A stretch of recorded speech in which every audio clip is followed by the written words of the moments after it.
has made some deal or another, whether to increase your reach, whether to remake yourself, to find a cure, however temporary, for the form that haunts you, to seize your lost soul once again in the hopes that it might one day free you from your endless torment. And each of you has made deals along the way.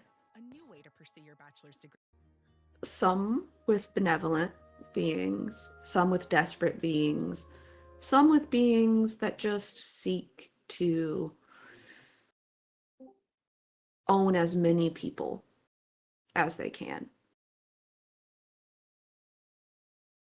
And then you reach Malbolgi, the realm of decay, eventually. Because it was as you were moving from Stygia, Sharp Eye having made a deal with Levistus to try to overthrow Asmodeus, that you were caught up to by Asmodeus's hounds, which resulted in an epic battle, ambushed by this infernal war machine. The fallen angels, the brothers, and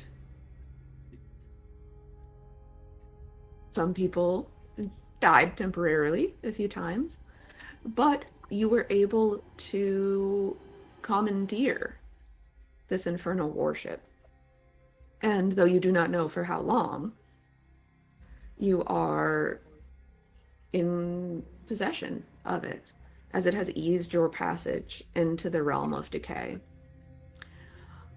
And it is here, in the realm of decay, with the corrupted body of the Hag Queen slothing around you, that Rahim, who is still searching for his daughter's soul, decided to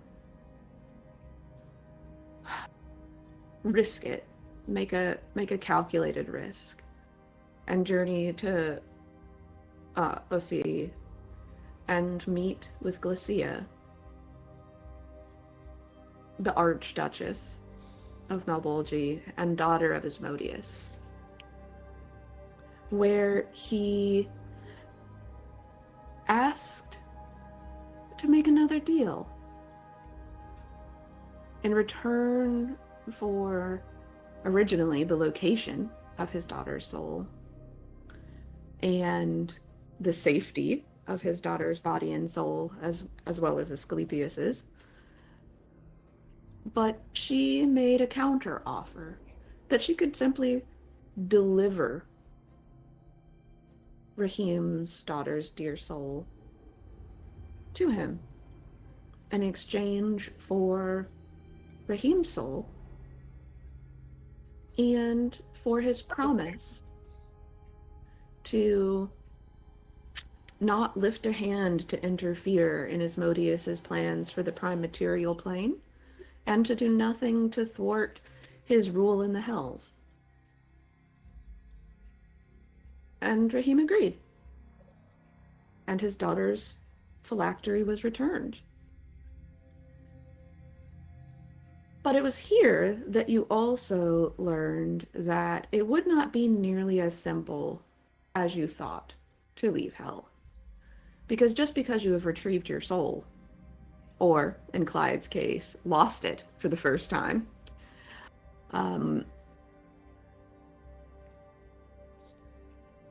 just because you've received your soul doesn't mean that the deal is annulled.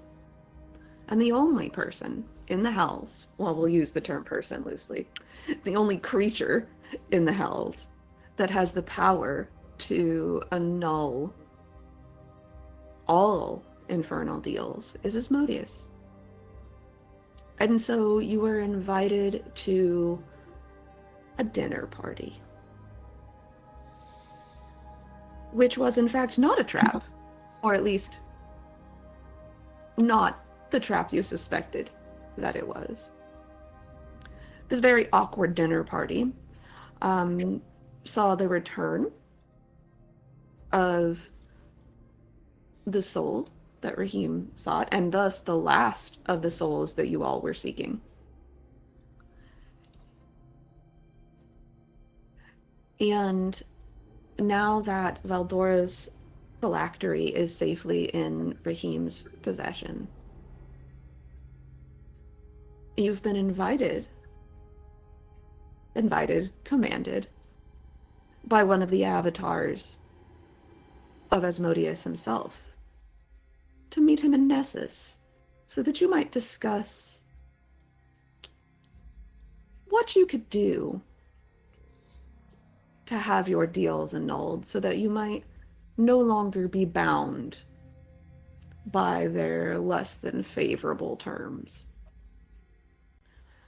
And it was on that note that you all left the skull of the great hag queen that serves as Glacia's castle, and returned to your ship.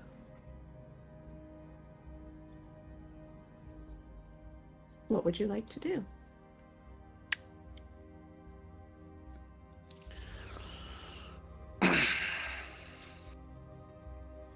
Well, I'm not sure what I'd like to do, but I do know that I did just piss my pants, because that was fucking Asmodeus.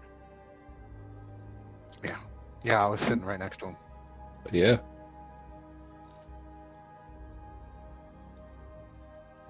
I'm sorry if I'm a bit quiet. You see, I've lived down here my whole life, and I've only ever caught glimpses of the Archdevils. And so to have run into a number of them in a very short amount of time has been a bit overwhelming for me. I don't know. I took him as a little weak.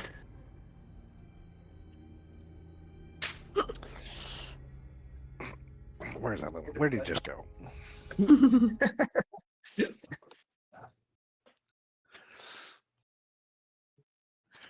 I think we need to get to the ship. We need to get to Nessus as fast as possible.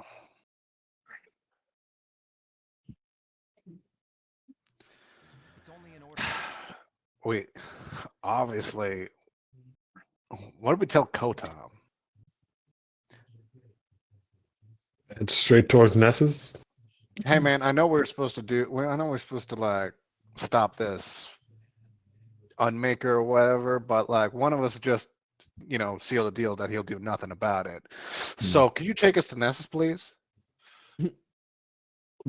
We could leave that part out and just say take us to Nessus. What are the chances that this Unmaker is also in Nessus? I think the chances are high. And isn't that the safest place here in hell? Nessus? You think all the royalty would be down there? Well, It'd be the worst, right? I mean, just because you're at the bottom of the fish barrel doesn't mean you're safe. We've traveled through almost all the 9 layers of hell, where, well, there's not even an ounce of safety written in any of this. I assume the worst of the worst is in the 9th layer.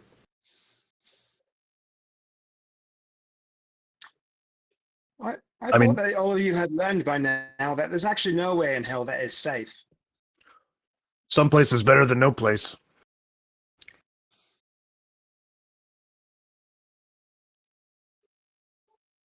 Hey, bolt for brains. You've been surprisingly quiet. Circumstances are complicated. If we go to Nessus and disregard the mission tasked to us by Kotam and the Conclave,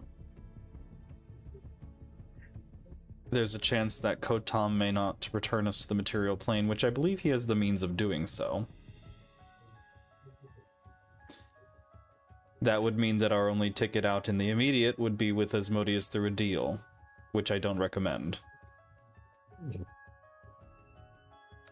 However, also We are did. kind of at the short end of the stick for that deal. I don't think simply ignoring Asmodeus means that we will not have to interact with him. If it is his will to see us, then I think he will somehow manifest that in some form or another. I mean, you were at that dinner. He just gave us an invitation. I don't think you say no Yeah. to his mom. You also don't have to say yes. There are consequences with every decision you make.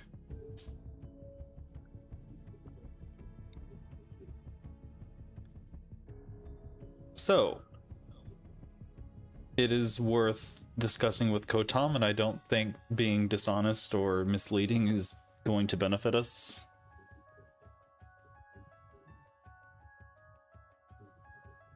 That is what I'll say for now. Depending on what he says, we can form a recommendation and a plan.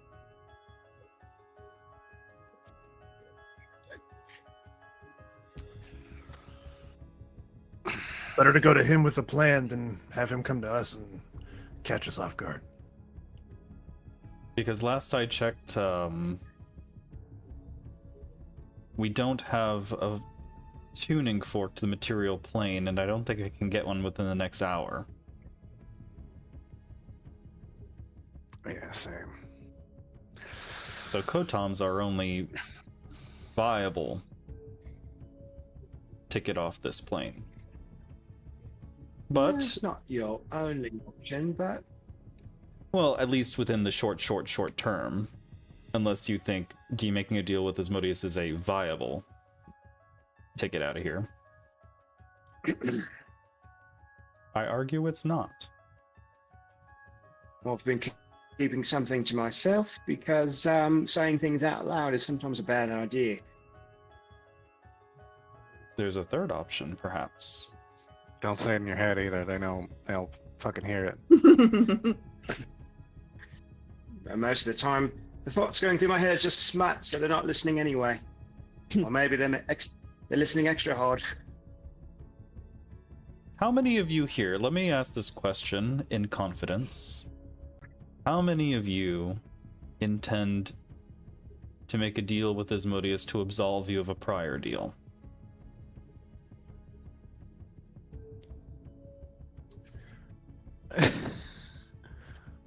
There's no point in lying. I'm gonna inside check it. Make sure no one's lying to me. Is anyone squirming? Don't make me fucking roll. God damn it, you're making me roll. I'll tell you straight up, Squid. My job has been done for a while. All I need to do is get back. I'm not very good at insight, so I'm gonna cast a spell on myself to get good at insight. Okay. Skill empowerment, that's the one. I mean, I could look around the room. I have passive insight of 26. I could just look around the room. See. Chester, are these bitches lying? You have no idea, Asclepius. If you are, Doubles its proficiency bonus. So plus 12 to my 6. That's 18. okay, 18. If you're if you're considering making a deal with Asmodeus, roll deception if you're trying to keep that on the DL. Or you can private roll it to Jen or something. Yeah, you could private roll it to me if you'd like. How about a private roll? Or if you just roll less than 18, then you can say it out loud. Well, it's just a d20.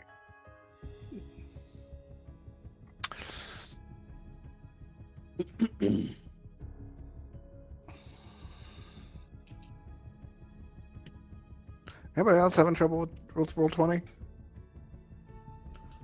Yeah, I might have been doing that too. Hold on.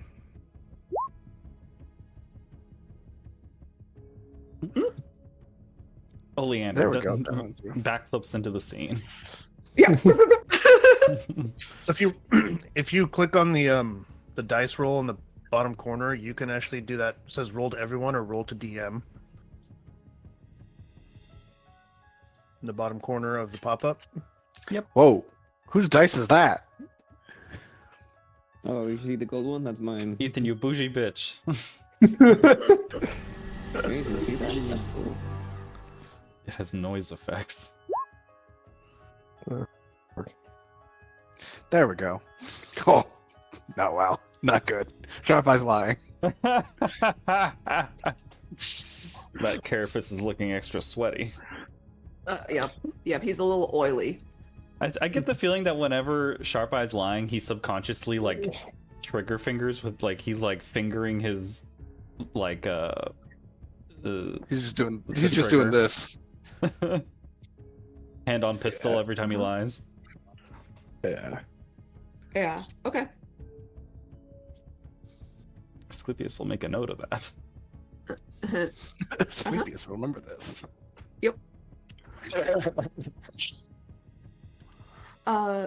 Raheem, was the role that I can see in there also in relation to this question? Yes, it is. Yeah, I was about to get that. Raheem is definitely considering it. He doesn't know what he is exactly going to do, but you could definitely see him like pondering it. But even though he can't see, he is looking like he's trying to avoid eye contact. It's just a lot of just like, Excellent. The blindfolded Man. man trying to not make eye contact. It's like, man, what do we do here? Hmm.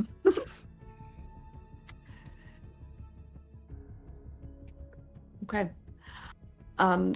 So yeah, you have the Asclepius, you have at least the touchstone knowledge that two of your companions are at least seriously considering making a deal with Asmodeus. You find as you travel back to the Infernal War Machine and to Kotam, that your path is curiously void of impediments. You see in the distance some creatures slopping through the decay and refuse of this place, but no one accosted you, no one bothered you as you make your way back to the River Styx. You board the River Styx, and aboard you find your press-ganged crew of devils, including Lucy, who's been made first mate, the Uranies, who got charmed into making coffee for everyone and then decided she didn't want to die after you killed the brothers, and Kotam. Though Kotam seems to prefer the comforts, such as they are, of his own barge.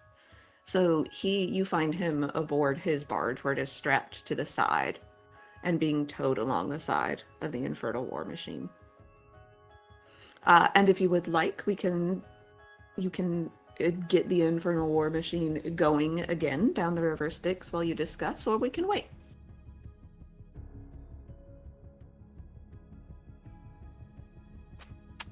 No, we should move and talk. Get this boat rolling. All right. Lucy says, she looks at Raheem. Captain? Since Raheem was the one who elevated her to first mate. And she talks to the imps in the boiler room, and the barge, the Infernal War Machine and barge once again make their way through the deadly and dark waters of the Styx.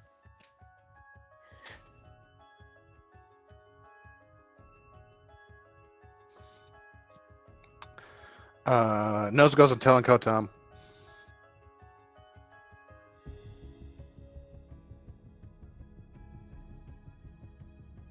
I mean, Listen, listen. I know some of you don't got noses, but come on.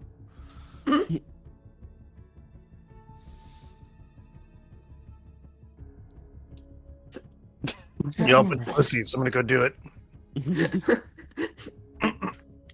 You find Kotam on the top deck of the barge, spindly legs crossed in a meditative state.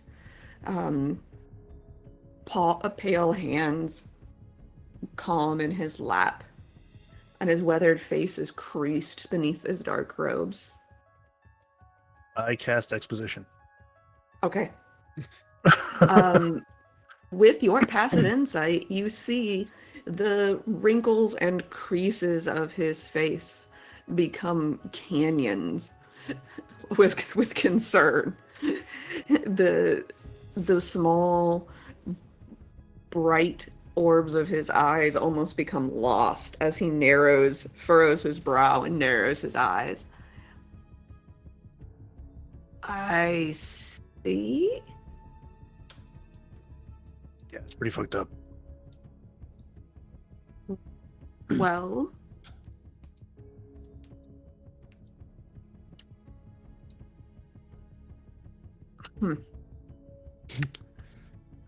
you unfortunately, Glacia is correct in that simply retrieving your souls would not absolve you of your deals.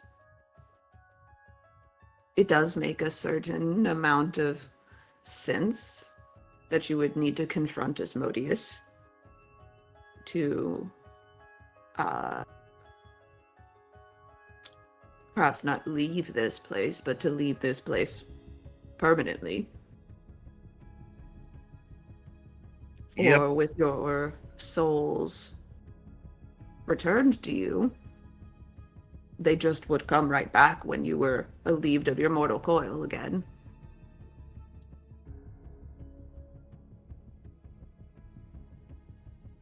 If it is to Nessus you wish to go, it is to Nessus we shall go. All right, cool. Well, Chester just walks off and tells everybody if they weren't there, we're going. That he doesn't like it, but we're going. No, he seemed way too calm for that. Did he happen to mention the problem with the Asmodeus and the baddie we're supposed to be taking out? Did he square that circle? No. All right, that's fine. It's fine, Oh, was that part of what I was supposed to tell him? Well, I think Sklep would have gone with you because he does want to ask questions to Kotam. Fair enough. Based on what Kotam's response was, Sklep will, in like semi-confidence, he's not necessarily hiding it or whispering, but he'll engage in a dialogue, asking, "Look, Kotam, I'm sure you're well aware of the consequences at stake if we don't follow through with the Conclave's mission, that the mortal plane may be in danger. And we've Indeed. gone through the whole long effort of getting here. And you have volunteered your time and effort to bring us here. Can you get us off this plane?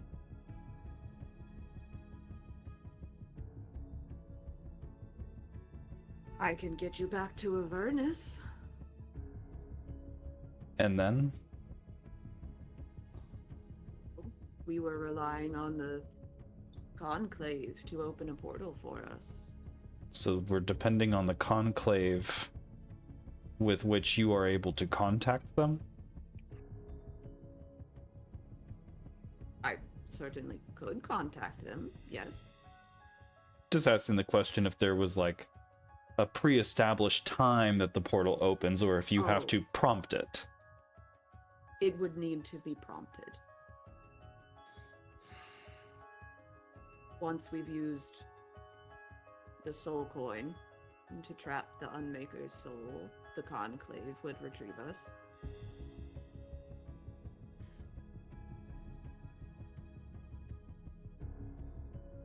If the Unmaker is part of Asmodeus's plan to wreak havoc on the material plane, it would stand to reason that he would hold it close, unless he doesn't know where it's at, which I don't imagine that's the case. There is a likelihood that we could, by searching or by happenstance, find the Unmaker while on our trip to Nessus, and I think it's in our interest to do so. Agreed, it would be a situation of two birds with one stone. And certainly most convenient.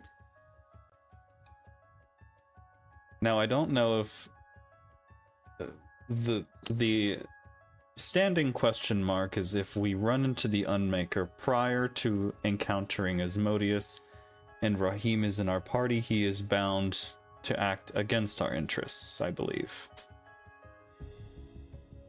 Ah. Well, Kotam gives what amounts to a shrug. That is for you to decide how you wish to handle that. I would not want to face Sir Rahim in combat. But It's so funny. It's like, well, damn, guys, I don't know how to help. I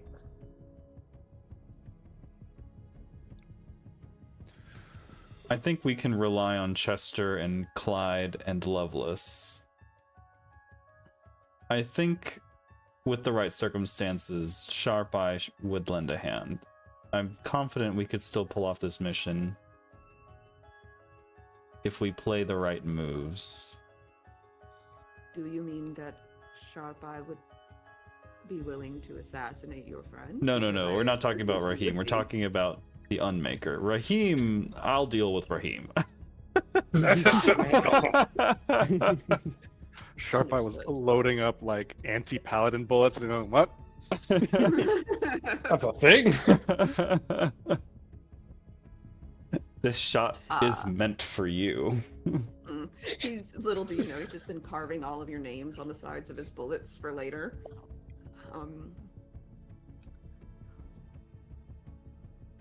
Would you be willing to eliminate your friend if it meant completing the mission? It's a hard choice.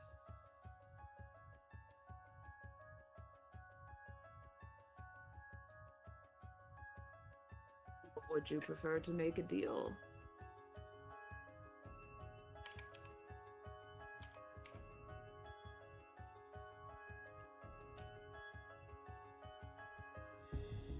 I've seen many things in my time in the hells and on the material plane. And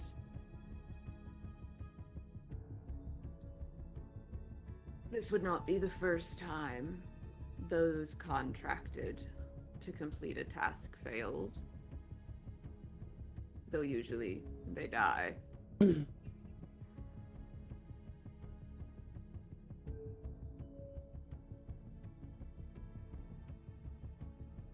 I don't think I'd have to eliminate him to take him out of play.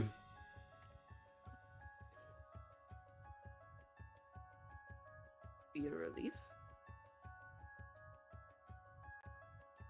I do fear that were you to make a deal without sealing the soul of the Unmaker to leave, you would simply be kicking the can down the road, in which you will likely need to deal with the Unmaker in the material plane. That's my forecast as well.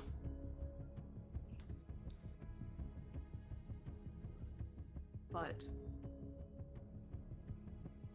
Asclepius. We have spent many long months together. And while I do not agree with some of the more corrupt actions your group has taken, you have done me good turns. You have defended my ship. You have saved a good friend of mine. You have proven to be loyal companions to each other, for better or for worse.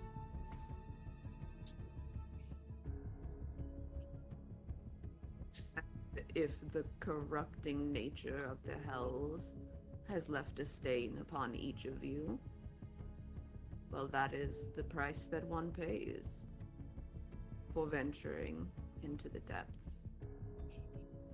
If you wish to go to Asmodeus, if you wish to forestall the Conclave and find another way from the hells, I will go with you as far as I am able.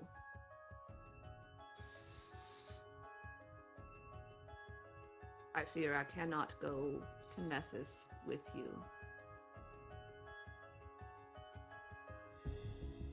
If you want me to stay with the ship, that is.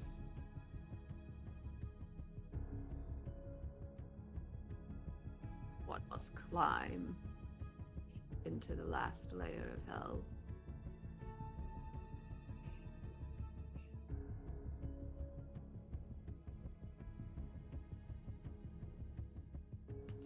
I gotta climb. It's surprising and refreshing and somewhat illuminating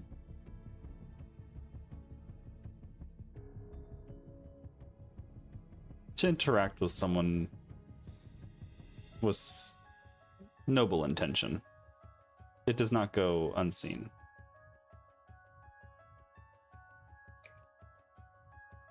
For better or for worse.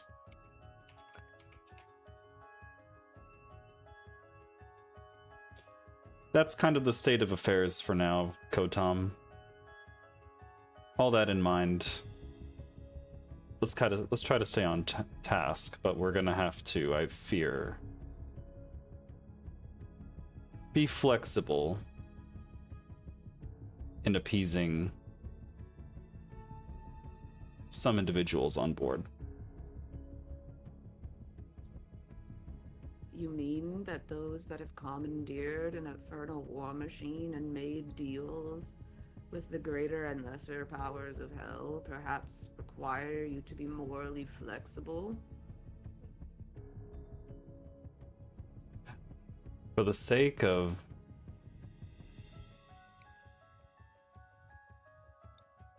collaboration.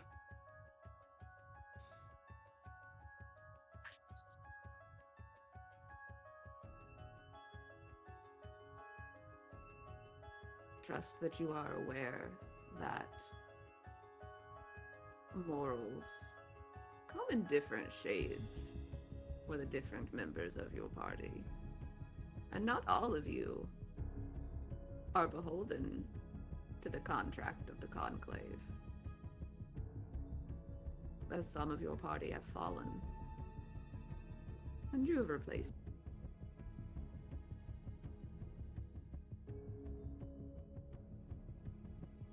Some of your party perhaps do not mind being oath breakers.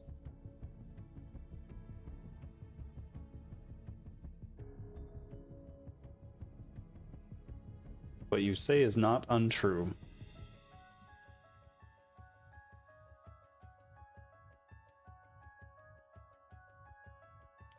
I've seen enough to know that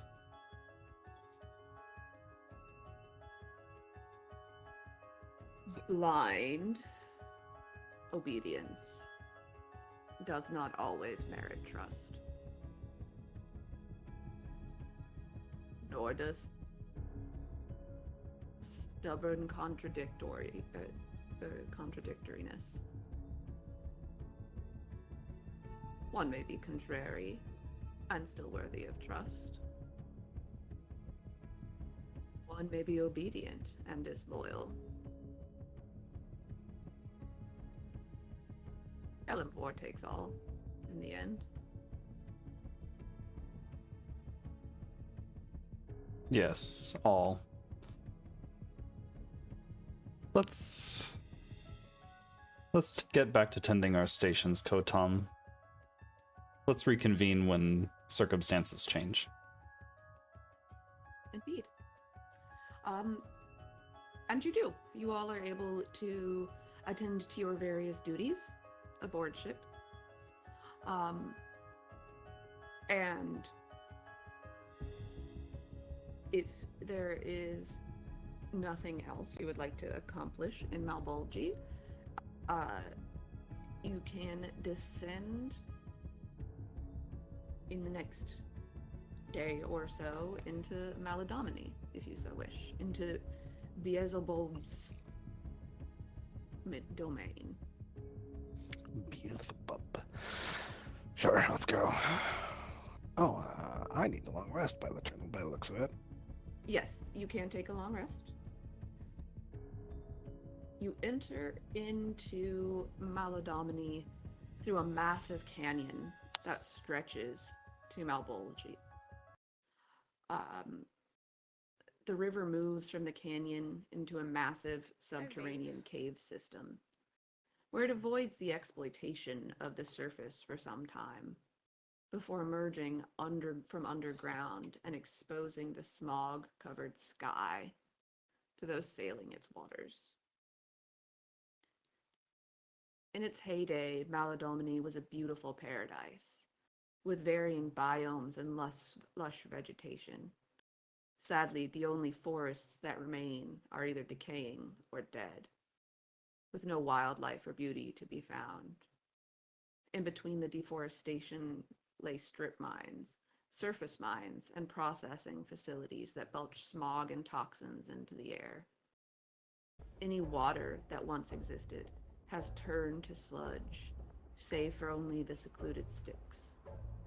This layer is truly a testament to Beelzebub's failure in his search for protection. Each of the ruins covering the realm is more spectacular than the last. During their construction, Beelzebub wanted each to be his ultimate metropolis and spared no expense. Even in their detritus, they remain grotesquely beautiful. Occasional treasure hunters from other planes explore the ruins in search of treasure, and many escaped devils or souls hide deep inside. The overexploitation of the surrounding land makes the ruins some of the safest spots in the layer, and they remain largely forgotten by Beelzebub.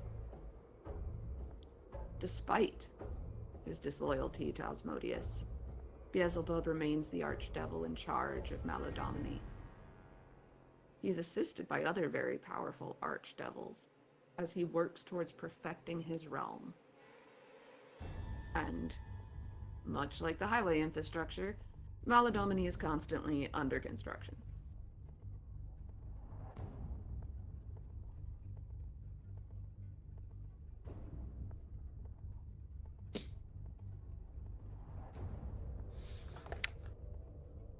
This place sucks.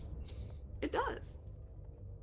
This realm is known as the domain of ruined cities. Can I ask what you were expecting, Sharpeye?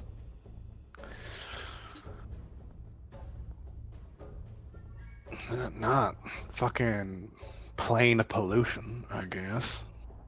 What? Not the Industrial Revolution and its consequences.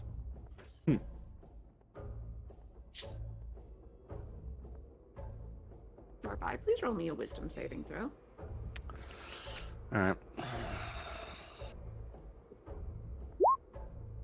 Great. 4. You feel compelled to lie about your answer to what you were expecting. Oh. Um,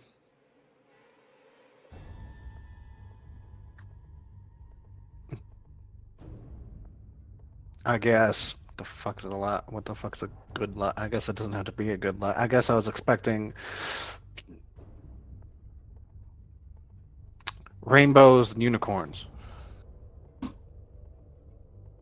Just a really sarcastic lie. In Maladomini, anytime you are asked a question, you have to make a wisdom saving throw, and if you fail, you are compelled to lie. Because that is the influence of the Lord of Flies. Oh, Did you say Lord of Lies or Lord of Flies? Lord of the Flies. No. both. I'm Piggy. You want to get a rock dropped in your head? I want to get thrown on a rock.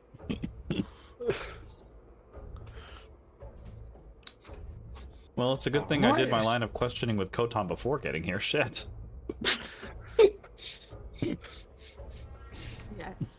As you travel through Maladomini, you pass by the city of Greenpulley.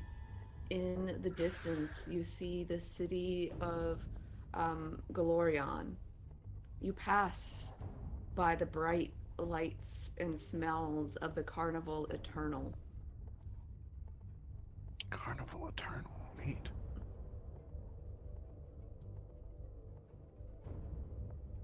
It is a terrifying and absurd amusement park built to reward successful devils.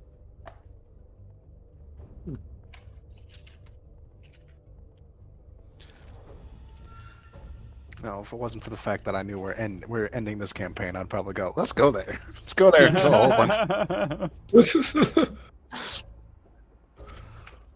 We can spend about 3 months at each layer. What do you think? I will cry. I will cry.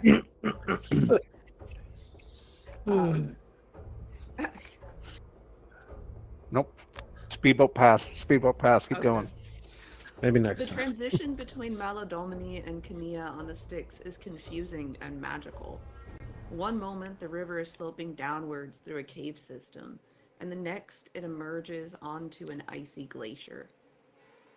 While it cuts through the glacier towards its last stop, even the Styx can't avoid the temperatures of the layer. Icebergs and ice floes drift within the river, and its current slows significantly.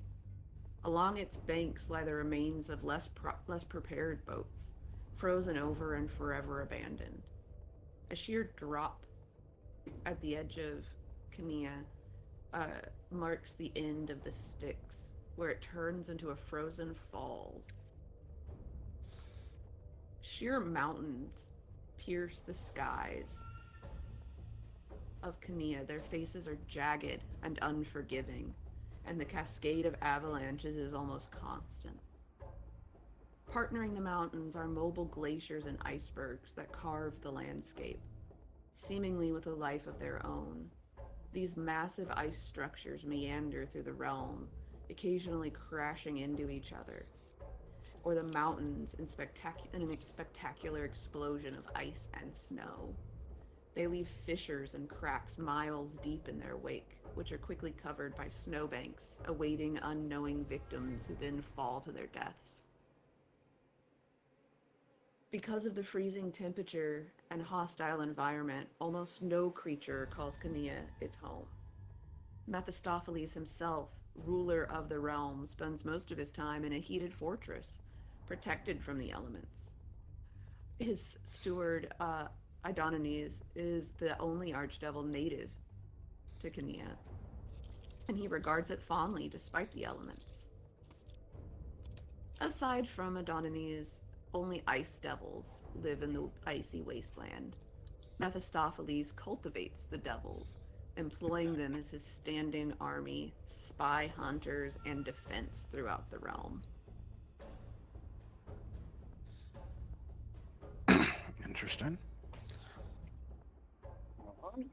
Frozen Hellscape. The second Frozen Hellscape we've seen today.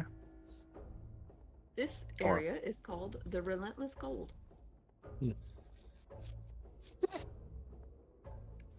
Well, What do you the think? giant. Unicorns, rainbows? Is this more to your liking, Sharp Eye? No, it's a frozen hell, like the other frozen hellscape. Why do you have two layers that are dedicated to cold? I wasn't exactly consulted when they were doing the design phase. I prefer the heated myself. I'm In going this case, you to. can. Sorry, I didn't mean to interrupt. No, go for No, it. you're fine. I should have started doing this last layer at some point, but I'm gonna do it now. Okay. I'm gonna. First point of order, I'm going to a reasonable extent, try to keep my perception about me to see if there's anything noticeable. Grasping at straws here, trying to see if there's like anything that would catch the eye that might be like a point of contact that we could talk to about the Unmaker, or maybe a place that the Unmaker could be hidden. And to help support this, I am going to cast a sending spell Okay. to Oleander. Okay. And as we're sailing, I cast the divination spell, and I say, Oleander. I gotta count.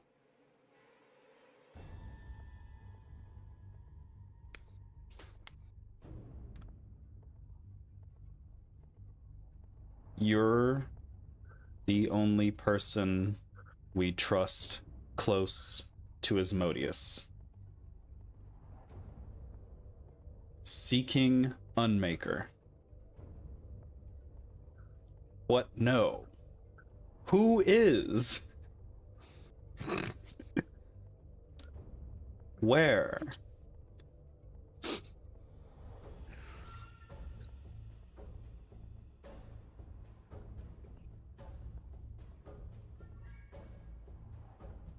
You may be fucked, but we need. Please. End spell. Hey.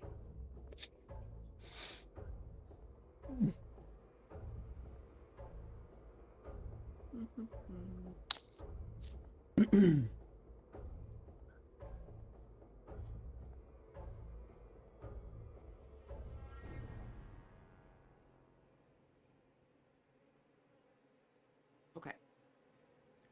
There's a long pause, and you start to think she's not going to answer. And then she says,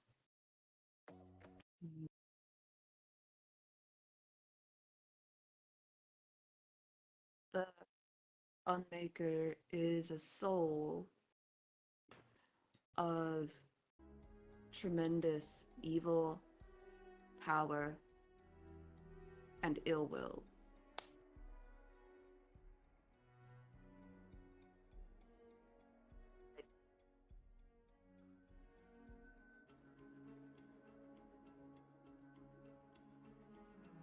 I do not know his current form.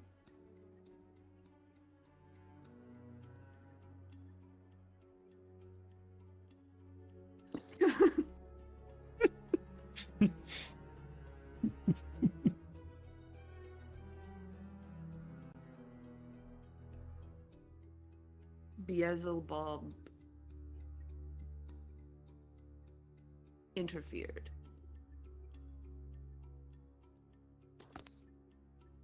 Asmodeus is listening. End of message. Well, shit.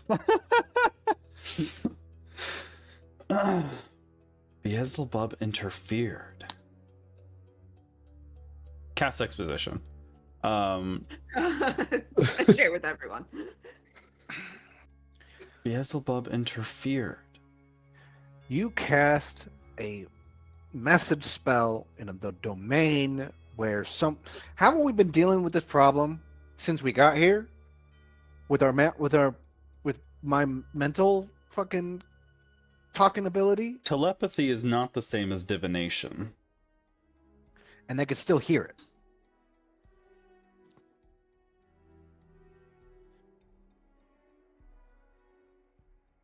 All spells that are done, they can eavesdrop on telepathic conversations and sending spells, message spells, and sending stones. Well, regardless, we need information. All right, sure. We fucking do. But What? Beelzebub intervened. What does that mean? I think that means that since we were in. No, we're in Cania right now. Beelzebub was on the 7th layer. Yeah. Fuck, do we need to turn around and go back?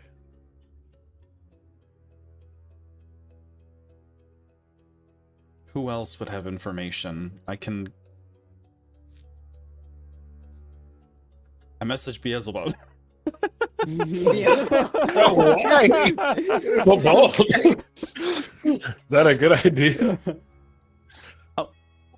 I'll just ask the group. What if I messaged Levistus? That's not a good idea. Definitely.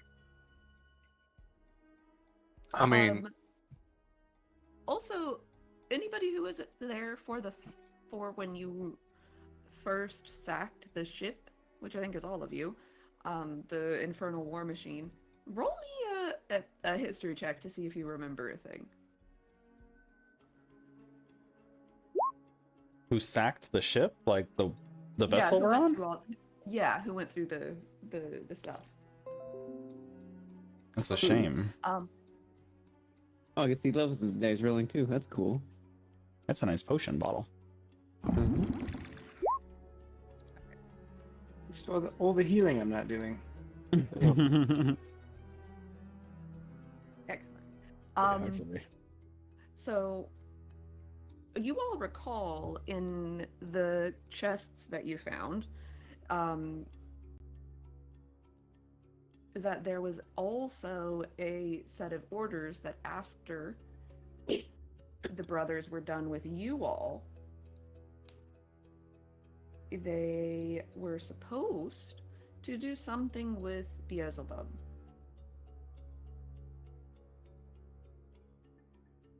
it just says does it say, what's the wording of the orders? Does it say deal with Beelzebub?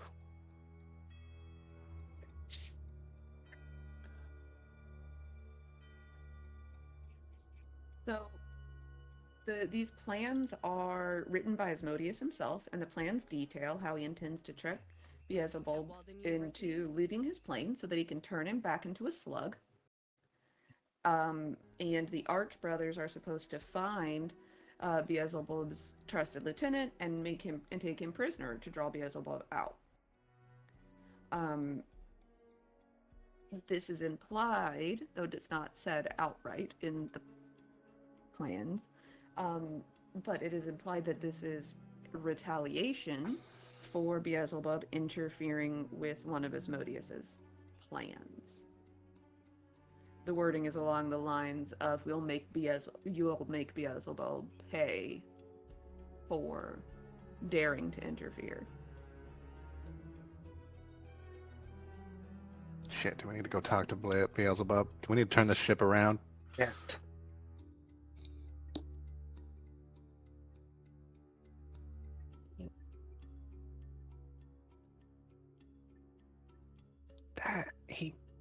I mean, he's like a slimy little shit, but he might actually sort of He would have help to. us. He would also have to trust us. How We would he help us? Out of curiosity, what do you have in mind? I mean, enemy of my enemy's my friend, right? Well, Did technically inadvertently help him with, we prevented these guys from kidnapping his general.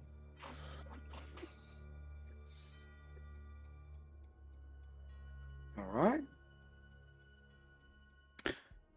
So if Beelzebub interfered, that leaves the question: did he swipe the Unmaker and hide it, or did Asmodeus successfully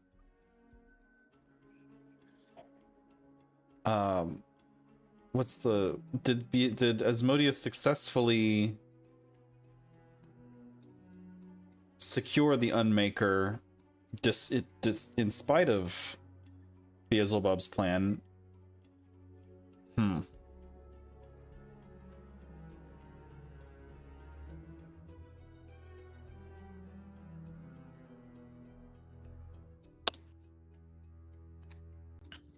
My sincere feeling is that the cat is already out of the bag. Now, we can try to put the cat back in the bag, but then it will be sort of a Schrodinger's cat bag situation of whether or not that bag will still be there or not. I think we have to confront Asmodeus and figure out exactly what he wants. And if we can't exactly run into the Unmaker in the meantime, well, I'm not sure going backwards is going to do us any good. You're right. Maybe he'll tell us, "Hey, you got to go back to the 7th layer and get my Unmaker back," and then we can tell him, "No, fuck off." Mm-hmm. Maybe. Yeah, I don't think I can necessarily risk messaging Beelzebub. That might be overstepping. If I even could. I've never met the man. Plus, fucking what's his name over here? Well, that's what I mean by overstepping. He's gonna fucking hear me and be like, "How fucking dare you?" Yeah. I'm just gonna try to be as perceptive as possible in the meanwhile. Okay. We continue our descent further and further into El Diablo. All right. Here we go. You reach the end of the river Styx.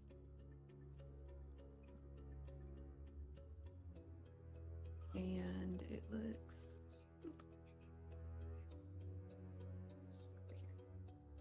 Oh. down here.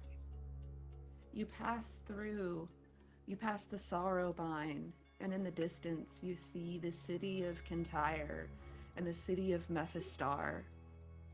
And as you enter into the Lake of Whale, the great gray swell of the river Styx begins to slow. Here and there, great chunks of ice appear and are pushed along by the churning waters until they collide and begin accumulating into one mass that pushes up against the riverbanks. The ice becomes thick enough to stand on, but the rush of moving water below can be heard. The ice stretches out for a distance, solid and white with arching crests where swells and rapids have frozen, and then it ends, and all that remains is empty sky. At the edge of the ice, one can see out over the barren Nessus plains, vast and sprawling, reaching the far horizon. The drop below is dizzying. Powerful waters of the Styx have tumbled over the edge of the cliff and frozen into an enormous curtain of solid ice. The ground is scarcely visible and hazy with distance. And trapped within the plunging frozen waterfall is a titanic skeleton of humanoid shape dressed in gleaming armor. A giant. To reach Nessus, to climb down the body of this ancient giant, half submerged in a frozen waterfall that is the last stage of the river Styx. The skeletal figure of a scale far beyond the stature of mortal giants is armored in gleaming mail that remains pristine and shimmers within the ice.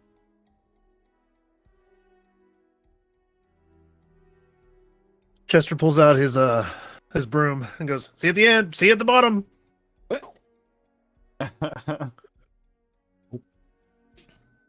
And just like that, he is gone once more. Though no more than bones, some traces of life still cling to the frozen titan. As you approach Chester, you hear its voice in your head. It names itself Devoratus, a warrior of law who came to the Nine Hells unknown centuries ago, and after slaying countless devils, ended up imprisoned in the eternal ice.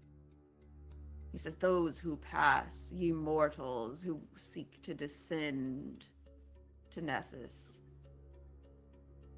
free me, even if it is just a handful of ice."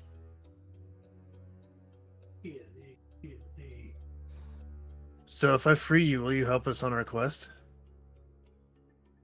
To kill the devils of this place? You've done it before. You can do it again.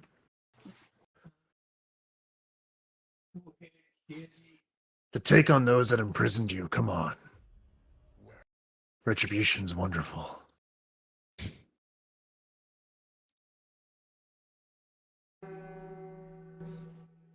Surely I will take revenge. And as you look, your insight is high enough, Chester, that you know that he's very far from being free. Yeah. He is basically asking you to pay a toll to pass. Just chip a little ice away in the hopes that if enough creatures pass, he might eventually be free. I'll take out my dragon longbow, hover in front of his face, shoot at his arm, and using fire, just throw a couple of arrows, melt some of the ice if possible. Yeah.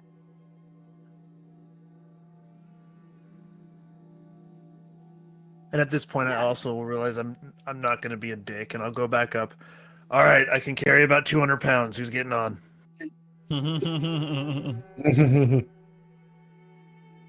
Oh, I suppose I'll take you up on that.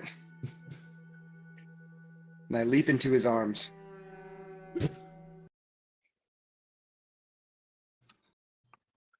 All right, got what's probably about $150. Oh, yeah, like a buck 75. Come on now. Quincy was $1.90. All right, give me a second. I'll come one at a time. Like, who's the heaviest one here, actually? Probably Asclepius. I can All right, fly well, though. that- You that- don't have to worry about me. Okay. Yeah. I mean, I can still take you. It would take a little bit longer because it halves my speed if it's over 200 pounds. Yeah, it would probably be Raheem, I suppose. Yeah. All the armor and stuff. Raheem. It's all that tentacle. But The normal arms. hands. All that thick Completely tentacle. normal hands. You mean my normal hands? Just Yes, normal hands. Sharp-eyed casts spider climb and just walks down the thing. Okay. Oh, Oh, is it just down? to forewarn you guys, the dude's gonna talk to you. It's gonna be a little creepy at first, but I'll just take care of all of our tolls. It's fine. How far does they drop again?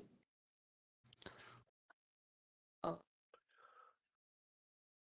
You're just gonna jump down. Sally.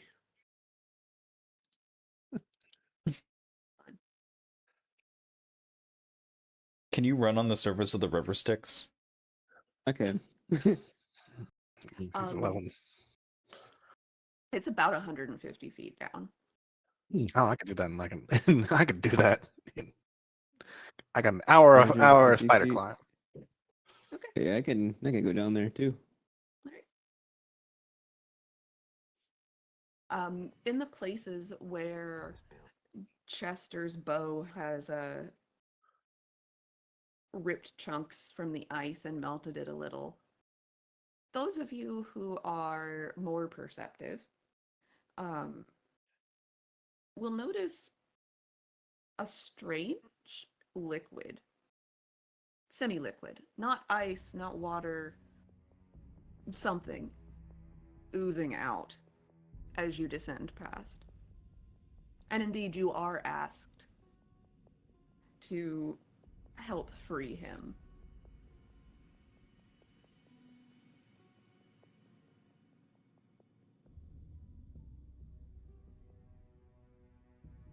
You guys Yep. hear Right, something? let's see what I've got here.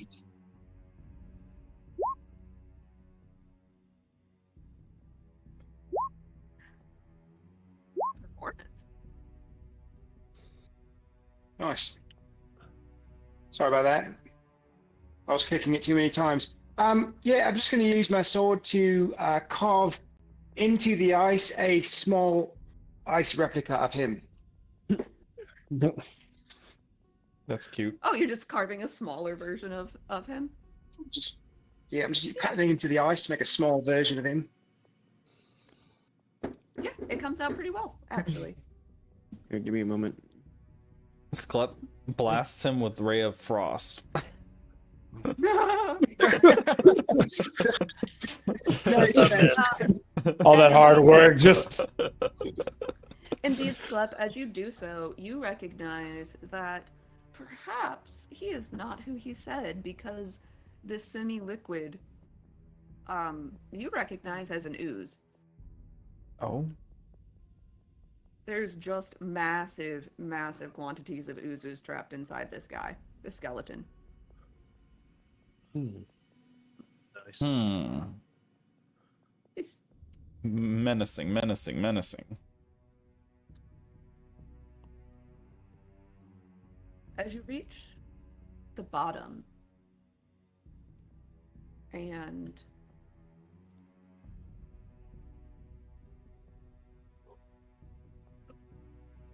you are officially in Nessus.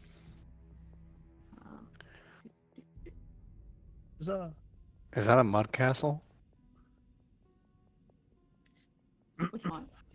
That one. The big, Oh, the thing that looks like I made when I was like 4 years old at a at the beach. so you land here at the edge of the river Lethe. And from across these arid plains, you may notice Kotam does not come with you. He stays with the boat. So if there's anything else you'd like to say to Kotam, now is the time. We'll rewind a moment.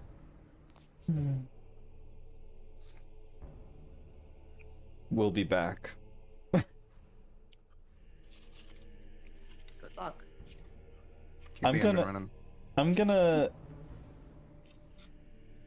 tell him of a secret contingent plan. Okay.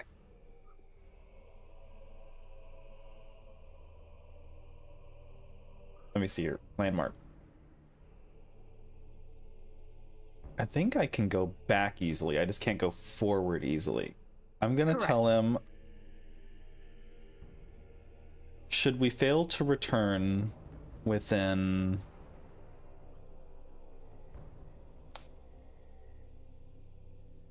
a day, 2 days? What does he think is reasonable? A day?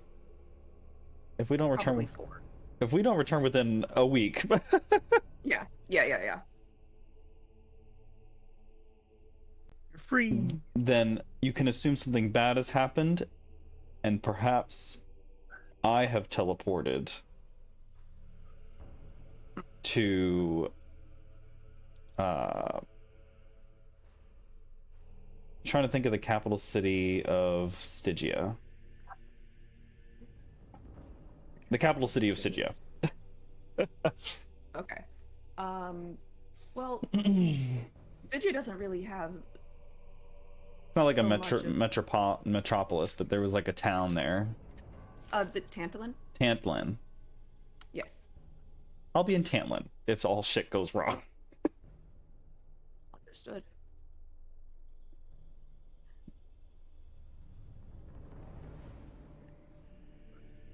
Perhaps I shall see you in Tantalin. Perhaps I'll see you soon. Here. and not in Tantlin, but maybe in Tantlin, but hopefully here. Understood. Farewell. Farewell. Okay.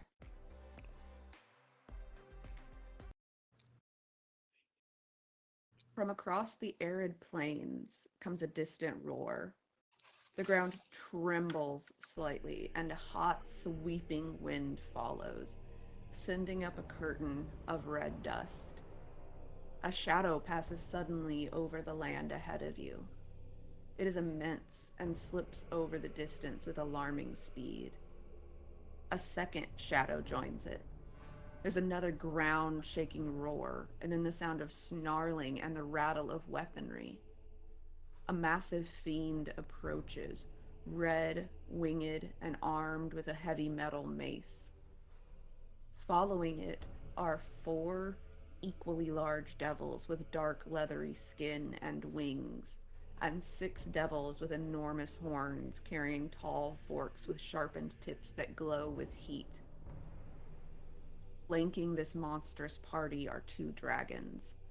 The scales of the beasts gleam a brilliant red, and the cutting wind born of their powerful wing beats carries with it the scent of smoke and sulfur.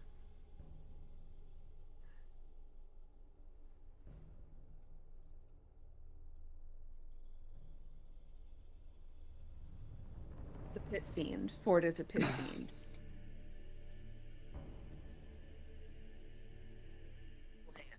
Near your party, and takes a bow as behind him land 4 war devils, 6 horned devils, and 2 red dragons. Adult Okay. red dragons. Adult, not ancient. Okay, cool. Yeah, adult red dragons. Still bad. Mhm. Yes. The pit fiend bows.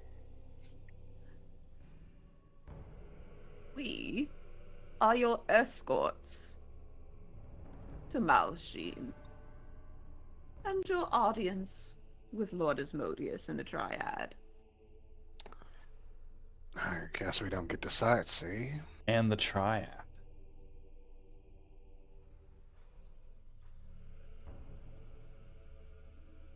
Did you wish to sightsee? We can certainly leave you to your own devices, as he points one long clawed finger over the up and down the side of the river Lethe, where it is just arid, barren desert. I mean, well, what's that? Point to Where? Tabjari. These stupid names. Tabjari. That place. Like, Yeah. what's that place? Across the I'm desert. Hold on. Where? Box text. Yeah, Box text. hold on, let me find my box text. While you find your box text, I'll find another beer. Hell yeah. Okay. So, where'd everyone go? Taking a break? No. The beer time. I'm looking for. They asked me a question. I'm technically still here.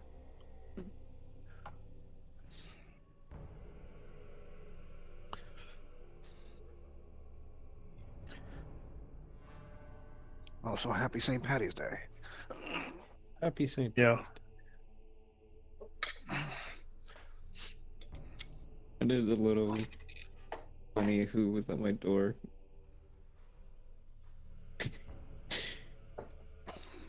It was missionaries for Jesus Christ. They were of the sister faith. Okay, so when you said Mormons, I was like, what are you talking about? So it's like, yeah, you have any faith in Jesus Christ? I'm currently in hell right now. I'm currently in hell right now. That's been a little funny. Wait, did they have black name tags and everything? Yeah. Mm. You said they were sister missionaries? Mm-hmm. Nice.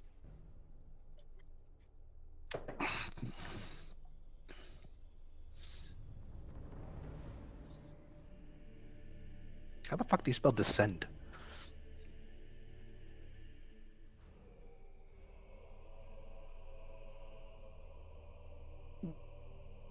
Descend. Descend. Okay. Tabjari is a copper citadel that gleams in the arid sun. The pit fiend turns to stare at it. The library?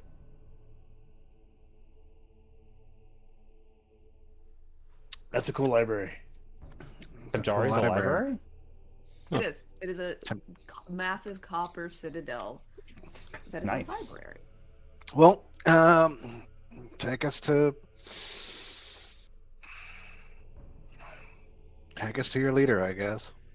They'd like to parlay with Asmodeus. Yeah, what he said. There. Roll me. Yeah. Scott, since you studied the hells before descending, roll me a history check. Less so that I studied Lovely. it, more though so that it was uploaded into my brain. Correct. Loveless, you may also roll, and so can Chester, since you've spent some time in the hells. History? Mhm. Okay. I'm gonna Awesome. guide myself. Why is it giving me weird numbers? Oh goodness. Okay. So, Loveless and Sklep, you both know that legend has it that that is where the Pact Primeval is kept. With a 33, do I know what a packed primeval is? Yes. Holy shit, Diablo's in there. Yes, exactly. So the Pact Primeval is the foundational, ancient, and binding cosmic contract between Asmodeus and the lawful gods that establishes Asmodeus as the ruler of the nine hells and warden of the damned souls. And it acts as the legal basis for devilish contracts, allowing them to legally harvest mortal souls in exchange for power. Holy shit. It's like the Constitution. All the other Yeah. laws are based off of it. Exactly. It's a hellish constitution. It is the hellish constitution. Interesting. Yes. I think it's Strangely enough, the Second Amendment is still the right to bear arms. It's very important. that's crazy. I spelled I put two Adolf dragons instead of adult dragons. They're Nazis, actually. Yeah, they're just Nazi dragons. They have big swastika armbands. Yes. The pit fiend looks at you all. Please, choose your mount if you'd like to meet with Lord Asmodeus. But should you wish to wander the barren wastes and be my guest, we shall wait for you. Oh, thanks. They gave us dragons to ride. I think. Yeah. I'll take one of those red dragons. Yeah, such a warm welcoming. I'll choose the smallest red dragon, as if there was such a thing.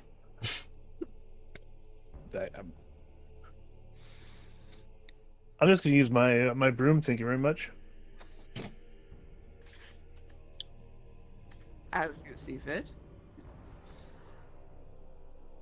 No, we haven't seen the hell bike in a long time. You wish to ride the Doom bike? Sharp Eye flips a coin and it lands on the ground and it just turns into a motorcycle. Ah, well, how pedestrian.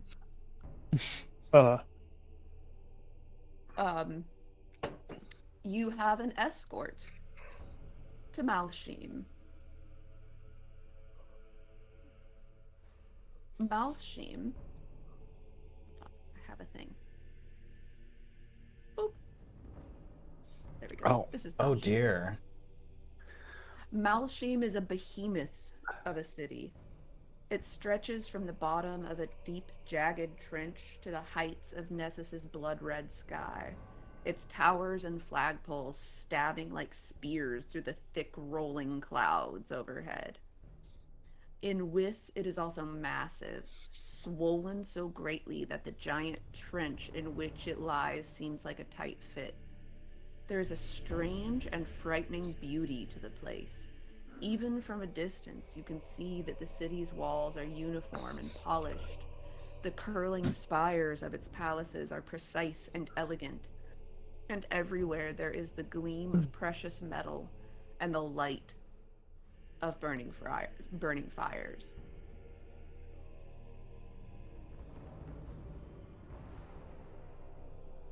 The pit fiend and the horned devils escort you through the great golden gates. For all the woes and poor circumstances, this is a once in many lifetimes sight. As you enter through the gates of Malshim into the very heart of hell, announced to all the infernal near, escorted by pit fiends and horned devils, that you shall be guests in the palace of Asmodeus. That you all level to level 20. Oh. Oh, Swing, sparkle, sparkle. New level up. Who dis? Oh.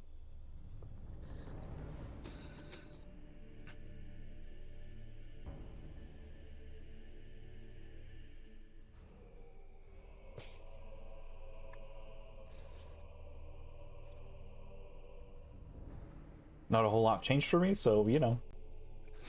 I got a pretty dope skill, actually. Okay. Oh, Did you?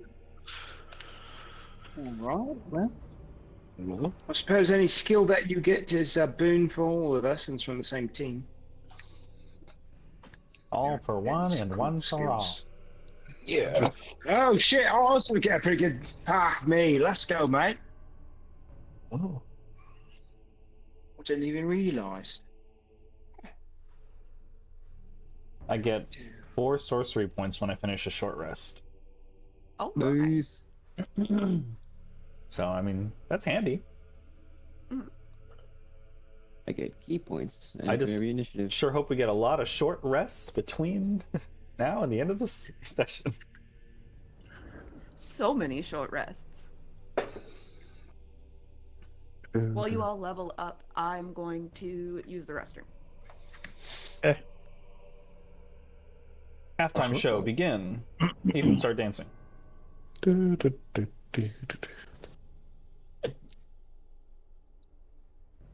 what the fuck? I got Ambush Master. Aren't those things so hot? That one has like 6 tits.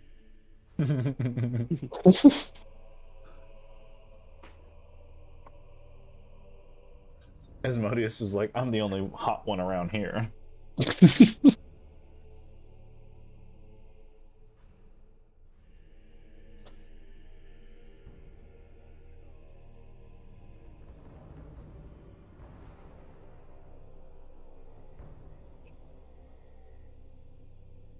I can't tell if these like flying people on the map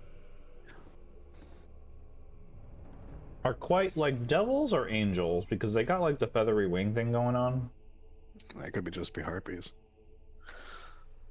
They have like bow and arrows, they have wings, they have helmets with horns. I'm like, I mean, this is giving me Doom 2016 vibes.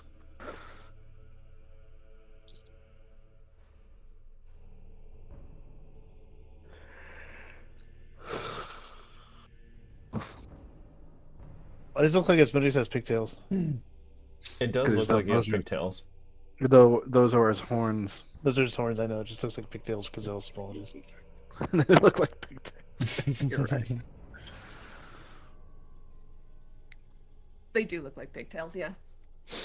Um, It's like the Wendy's logo. yes. All right. Has everyone leveled up? Yep. Excellent. Yee. Wonderful. You are escorted into the palace, which gleams with a facade of gold. Great ivory carved doors swing open before you as you are led into a throne room, a receiving chamber, beautifully adorned, artfully. You see where Glacia gets her taste in finery, for it is all gleaming marbles and precious metals, jewels set into the walls. One wall in this sitting room behind the thrones is papered, not in paper, but in rich, dark red velvet. Seated in the throne is the familiar jocular face of the avatar of Asmodeus. And alongside him are his three rather bloated companions. Burr, Zagum, and Remon. And though their bloated and deformed bodies may belay this knowledge, they are amongst the most ancient. They were angels once, and they fell alongside their master back at the dawn of all things.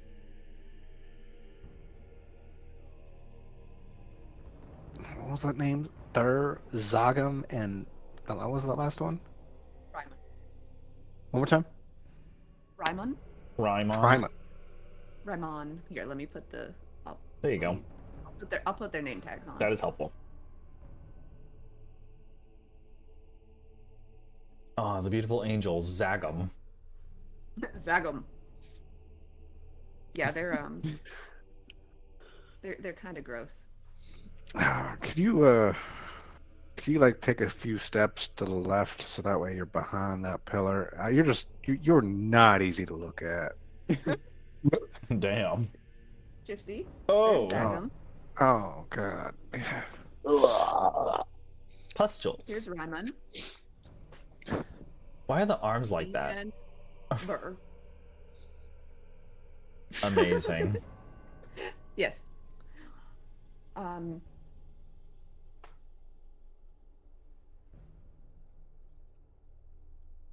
Like it could look like anything at once. So it's kind of choosing to look like this. Yeah. Why? Yeah. Or is it damned to look like this? Do both. It is, well,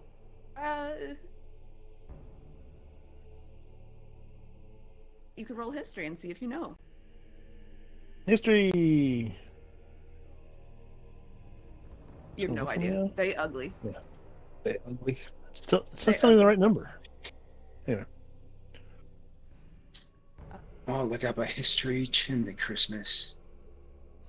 Wow. Yeah, they have absolutely been damned, and Asmodeus looked upon them with utter contempt.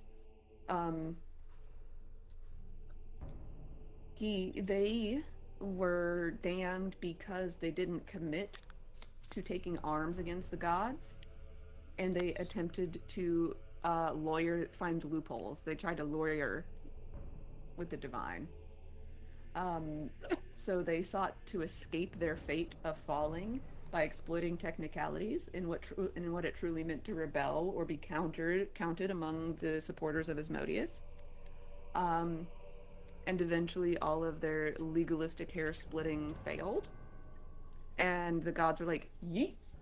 And they were delivered to Asmodeus, who viewed them with utter contempt And so he transformed them from their radiant angelic forms into great floating sacks of flesh, and made them his notaries so that he could exercise their lawyery talents in his service. Wow. Interesting. Yep. All right. Uh, Exposition no jutsu. uh, Ryman, Ramon, is vast with weaving tentacles protruding from his form. He drafts the twisted wording of Asmodeus's agreements. Zagam is the interpreter of contracts, who takes the complexities Ramon creates and uses them against the signatories. And Bauer is the torment. Her role is to enforce the contracts once Zagam has proved their binding nature beyond any doubt.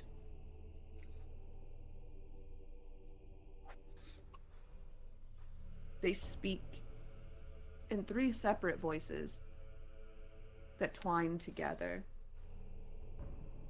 Welcome, welcome, welcome. We, the Triad, and the notaries of Asmodeus, welcome you to his audience. And Asmodeus, lounging, with his ruby scepter, sort of spinning it between his fingers absently. Oh, I'm so glad that you could join me. We have what I believe they call, in legalese, a bit of a problem. Which is that you all, mortals, have been playing merry havoc in my hells for the better part of several months, running about doing whatever you wish, which honestly has been great fun to watch. But you did destroy two of my favorite hounds, and you've also plotted and schemed and connived with many of the archdevils and dukes under my control. And you've come here, no doubt, to try and thwart my designs upon the mortal realm, as many other mortals have done before. Oh, go to hell. We're your heroes. You can prevent Asmodeus from doing as he wishes. And yet, here we are. And I believe that you all have a bit of you're in a sticky wicket. Which is that you have something that you would like. And though you have regained the souls that you sought, though this one, he points a long, elegant red finger at Clyde, somehow also managed to lose a soul that he came to hell with.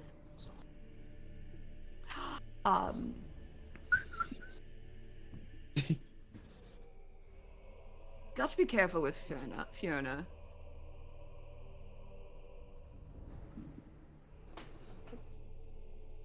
Were you to leave now, you would just end up back here, you know.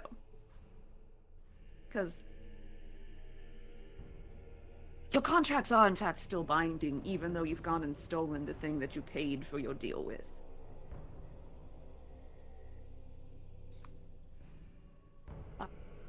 What's it, Loveless? And this one.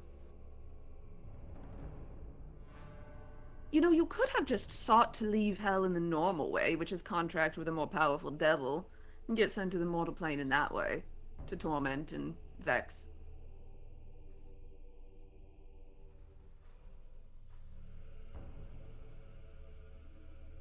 To speak, sir. Yes. Sorry, I was waiting for permission. Oh, yes. That wouldn't have. Yeah, that wouldn't have made for a very good story, though. Valid. And it does get quite boring down here, so at least you've spiced things up a little. But you see, we do have a problem. But luckily, I have a solution. Would you like to hear my terms? We don't really have a choice, but it's always polite. As long as we're not agreeing to anything first off, sure. You're simply hearing the terms.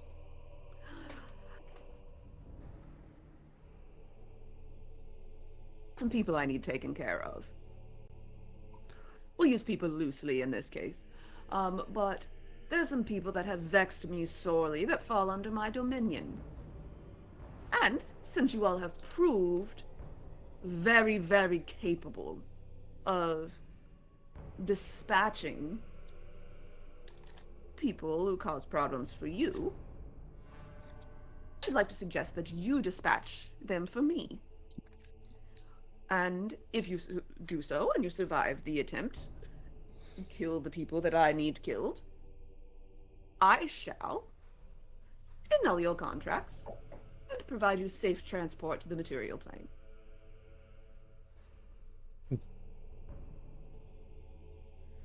Who is it that you need killed? Makers. Who? Who? Makers. We're only hearing Troublemaker. we're only hearing makers. Yeah, it keeps no. Oh, sorry. Some troublemakers. Oh. I thought you were saying the unmakers, and I was like, No, sorry. Some troublemakers. Let me adjust my input. I was getting feedback. How's that? Is that clearer? Yeah. Okay. I was getting feedback from the TV in the other room, so I turned my input volume down. Yes, I've got some troublemakers. Some of whom you know, some of whom perhaps you don't know that well. Oh, actually, I think most of whom you know. But they have caused problems for me. And I'd like to teach them a lesson.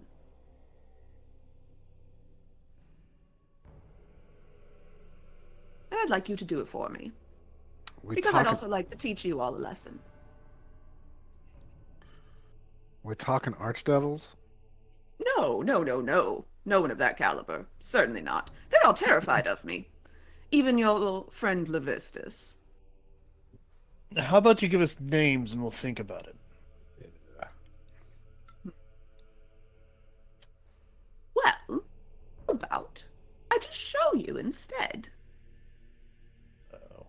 No, no. Oh. It's your learner. You're not agreeing to anything yet, but perhaps you'd like to see.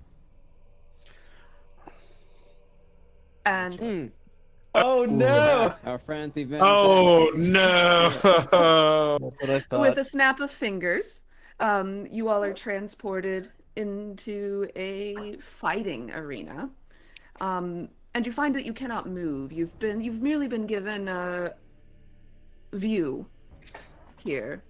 And you see the same of those across from you. The Grinkin Eye, Orne, Zariah, Ninky, the Major Domo, Olivet, and poor dear Oleander. All held and frozen.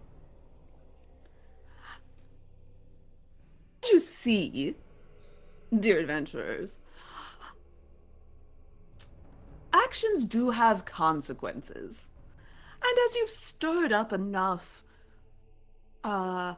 trouble in my realm, that even the archdevils that I have punished quite severely in the past have thought that they might stand a chance against my rule. I thought I needed to make a bit of an example of them. And how better to do so than to have those that have aided them in their insubordinance do it for me.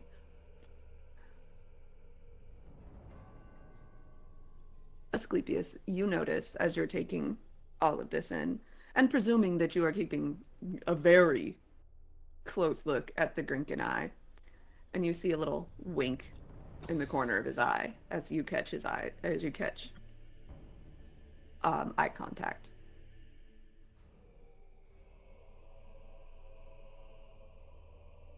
What do you say? They've got the same deal as you. It's going to be a fair fight. I'm not just going to leave them frozen. What would be the fun in that? They have the same deal. Prevail against you and be absolved of their sins. With free transport back to wherever they should wish it.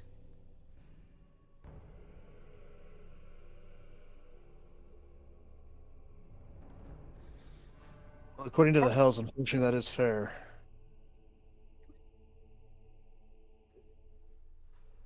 What happens if we say no?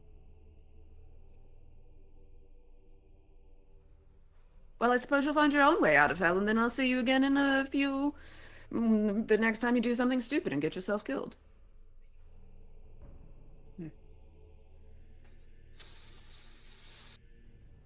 Okay. So wait.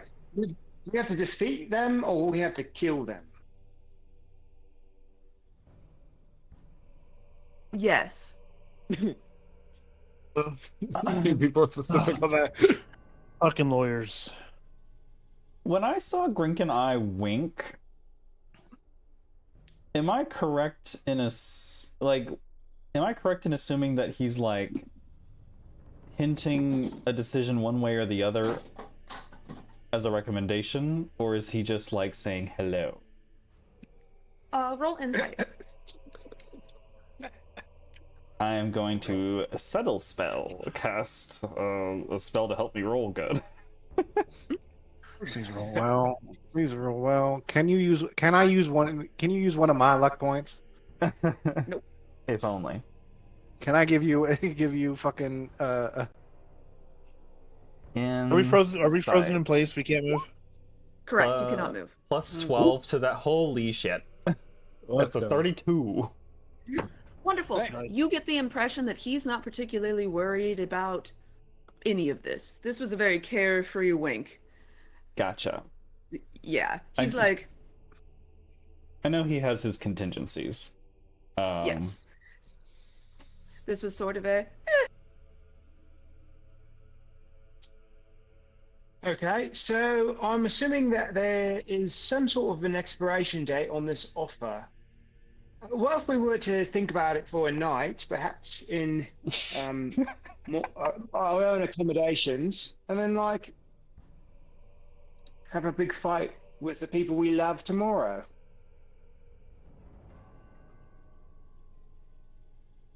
you know what, roll persuasion.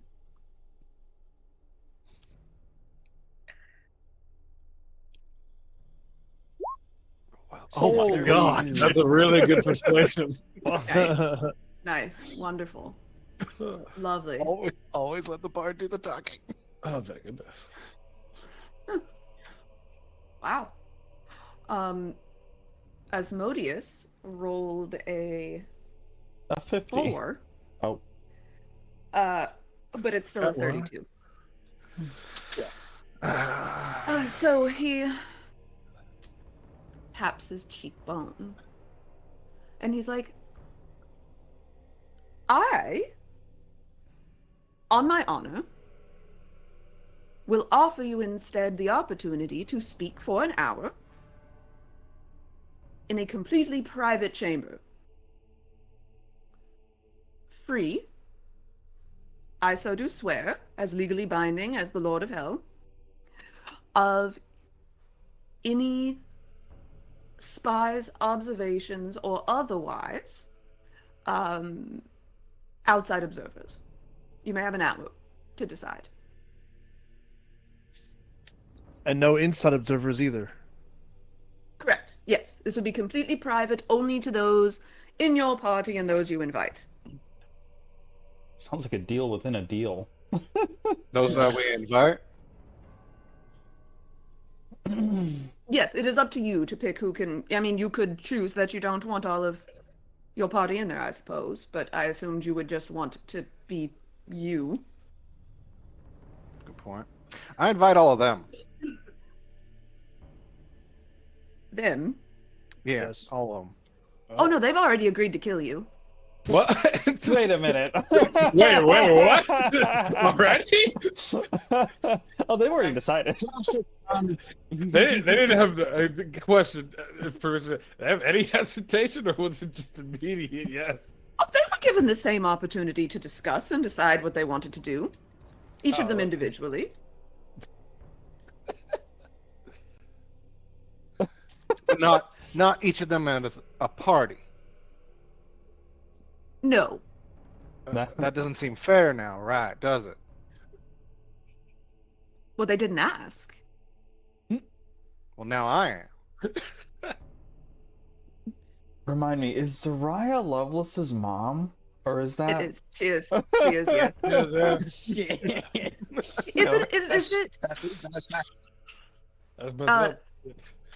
If it's reassuring That's my to mum. you, dear Lovelace, your mother did specify that she did not want to kill her own son, and I said that was fine. She didn't have to kill you.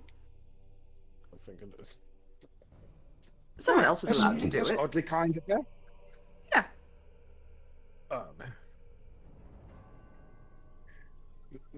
Nah, sorry to keep asking questions, but again, going back to, is it defeat or kill? Like, what's the fine line here? I just want to make sure. I feel like that was kind of glossed over.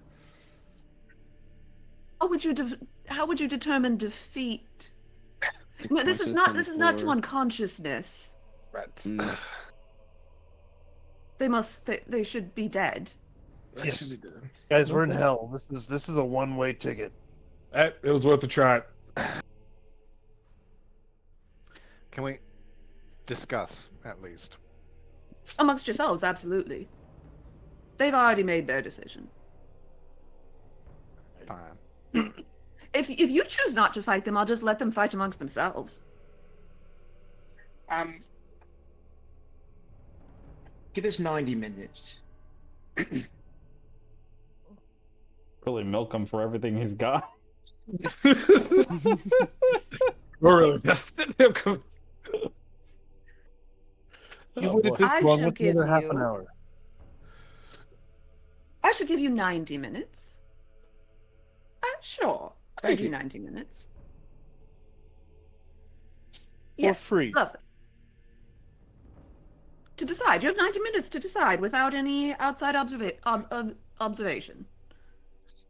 Oh boy. Okay. Starting now. What? Whoosh. Do we go to a place? We're pushed to a place. You are essentially poofed to, like, what appears to be a pocket dimension. All right. Well, I spend 10 minutes casting Heroes Feast, and it takes an hour to eat it. So we might as well. We're gonna eat it. Eat it. Eat while we talk. Well, guys, what do you guys thinking? I'm thinking we somehow include the big man himself in this fight. We change Asmodeus? Asmodeus. You thought you would join us? What? If we could take out them or Asmodeus while they're beating the shit out of us. There's no taking out Asmodeus. Yeah, That's not No, happening. no. I'm just saying we can include Asmodeus in this fight. So Why would you want to do that? Why would that's kneecapping you, dude? That's kneecapping us. Because I mean, they're gonna try to kill us because they don't know what's going on, and If and then if we'll anything, yeah. sorry, go ahead, Dream. No, I was just saying, yeah, no, they're gonna try to kill us. That's gonna make it hard, and he's gonna also try to kill us, which it's a little war on two fronts there. It sounds... The only way I can see this possibly us making it out of this with the least amount of death is we let them fight amongst themselves and we clean up after. Jesus Christ, man. You don't even know who that is. This is war. And it's This- a one-way Let's ticket. just say we kill him. You're okay with killing your mom? Your mom's in there. I think there's probably ways to make my mom not dead. She's a devil in hell. Probably If she figure that dies out. here, she ain't coming back. Well, there's ways for people to come back when they die here. True. You can cosplace the MCU. We're getting ahead of ourselves here. I'm going to recommend, first of all, that we refresh ourselves and ensure we all are on the same page with understanding the terms of the proposed deal, which, if anybody recalls, my recommendation before all this was that deals with Asmodeus should be off the table, period. But if you're not going to heed my advice, we should at least know what the deal is. And he said that we would be absolved of deals and sent back to the material plane. Is that it? And yeah, that begs the question for me being slightly nervous. Is that all deals don't include Raheem's daughter staying down here? Whatever deals you made, you can't betray Asmodeus again, Chapai, or you'll have to betray him. I believe he specified specifically the deals you had with his followers, i.e. archdevils. Yeah. So essentially, either everything that we've done and worked towards just becomes null and void, or it's really the consequences of it become null and void is what we need to make sure. But it's probably more of the former than the latter, is what I'm guessing.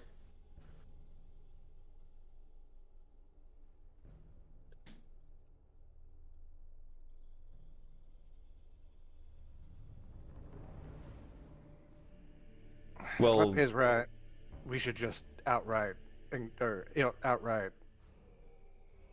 tell Asmodeus to fuck off. This deal is shit, and I don't want to But kill how- those people, the people that helped us. What if, okay, devil's advocate, I've been down here for 25 years. What if we say no, but he still puts us in the arena and has them kill us anyway? Because he didn't say he was going to let us go. He said we'll still have to find our own way out. Doesn't mean we're not going to have this fight. Keep that in mind.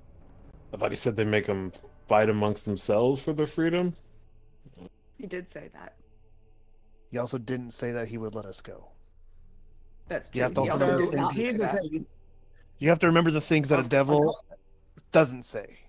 Fair enough. well, now we're talking about I have- the devil you know versus the devil you don't know.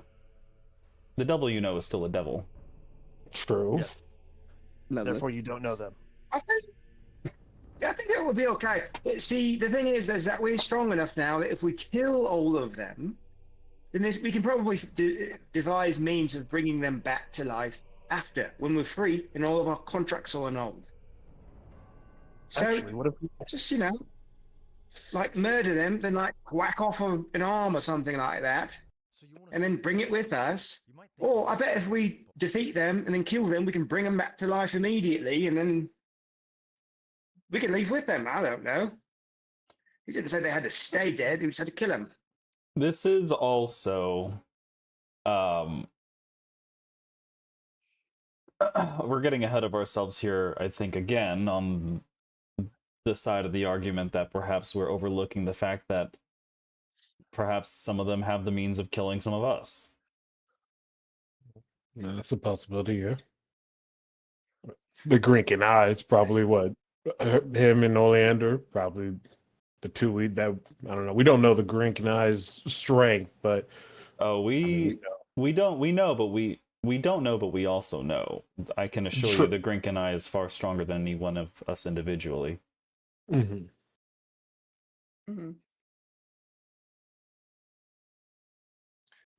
Oleander has been in the Hells longer than any of us, I think, perhaps with the exception of Sharp Eye. I don't know. Yeah. I mean, She's also the daughter of some legendary hero. True. I mean, she's essentially a grade A assassin, so that's something to concern herself. I'm assuming. Flux, if you ask me. I mean, Loveless, you know your mom and how powerful she is. I mean, I guess I mean, She's all right. I could take me mom. She's all right.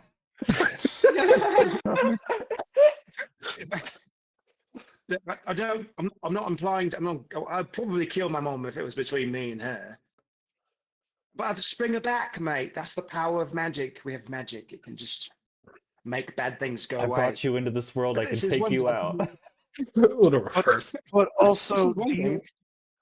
you need materials for magic to work. Do you have those materials? I've got a sword that literally just brings people back to life when I stab them with it. Might I also recommend That's making fucking note of the battlefield we are limited to? It is advantageous for some more than others. This is a very tight fight, and I do not like it. I mean, we Yeah, can. it'll be. Go ahead. More than 50% of our party is not considered a frontliner. It would be a shame if I knew Spirit Guardians and could AoE hit everyone at the same time. It'd be a shame if your Look. concentration dropped. Cast it again.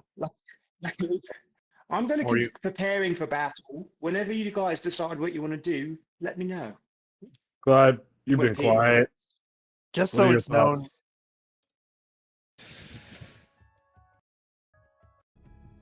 I don't know. Yeah, I'll just want to get out of the sooner the better, but you do have a point that boys could keep us here.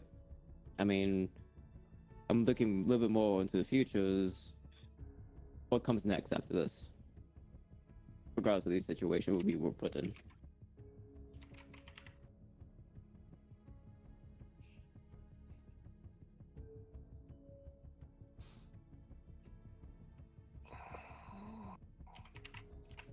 X is probably fucking home. I don't know. just for full transparency, as soon as I saw them, I wanted to say no, but I wanted to talk to you guys first. I'm not down for this shit. I'm still on the side of no.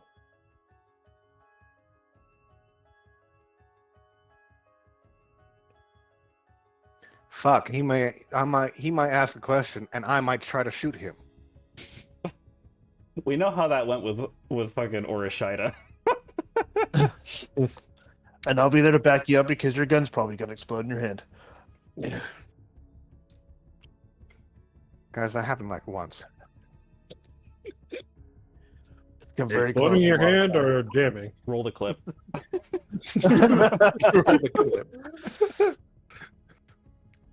Audience, it was not more than it was not only once. Regardless, there's so much that can go wrong here. But there's so much that can go right in our favor. We just have to word it correctly. So you want to make a deal and word it correctly? Is that what I'm understanding? If we can come up with a deal, I will take it. You just have to promise me one thing. This is our deal. And I pull out a bag that has all my soul coins in it, and the phylactery the phylactery that I came here to get. You get this back to Julie, back in Baldur's Gate. If I have to stay.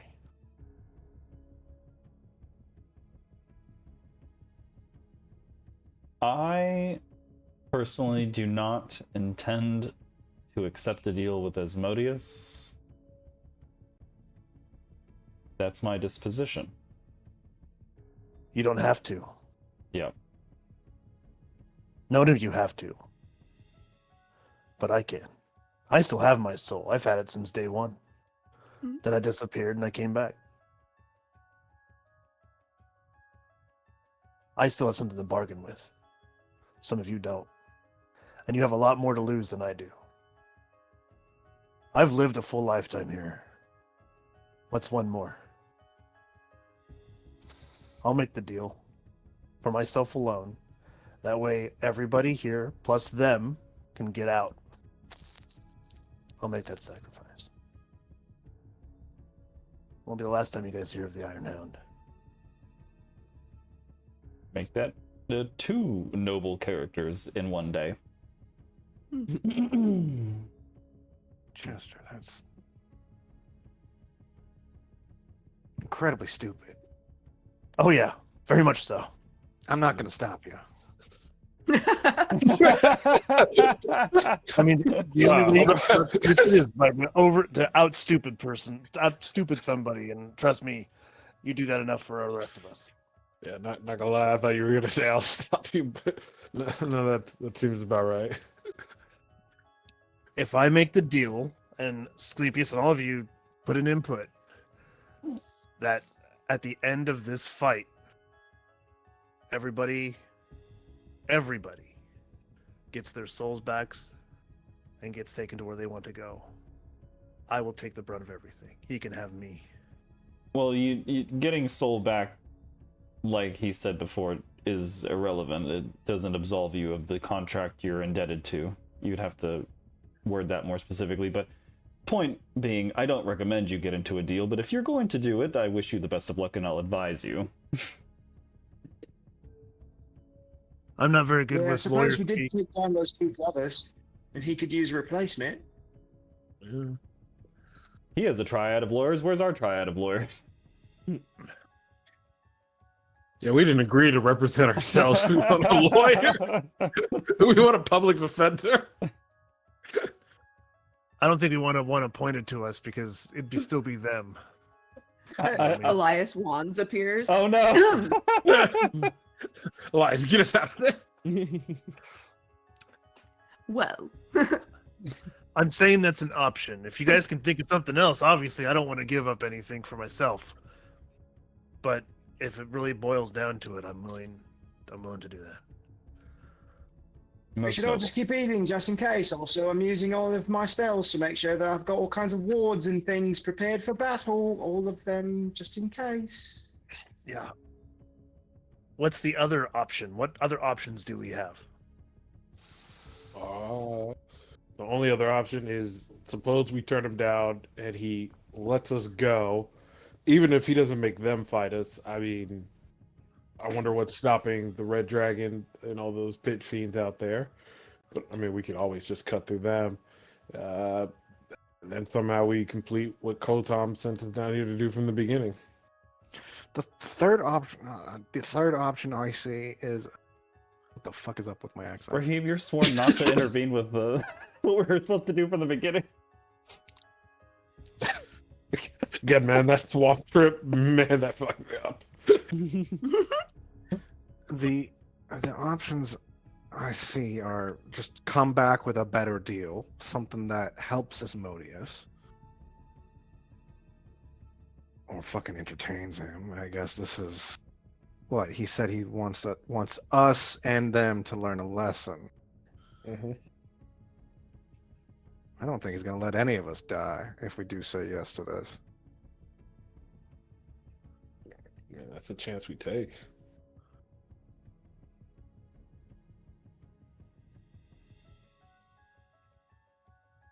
Is there any other further points of contention to add, or are we going to take it to a vote?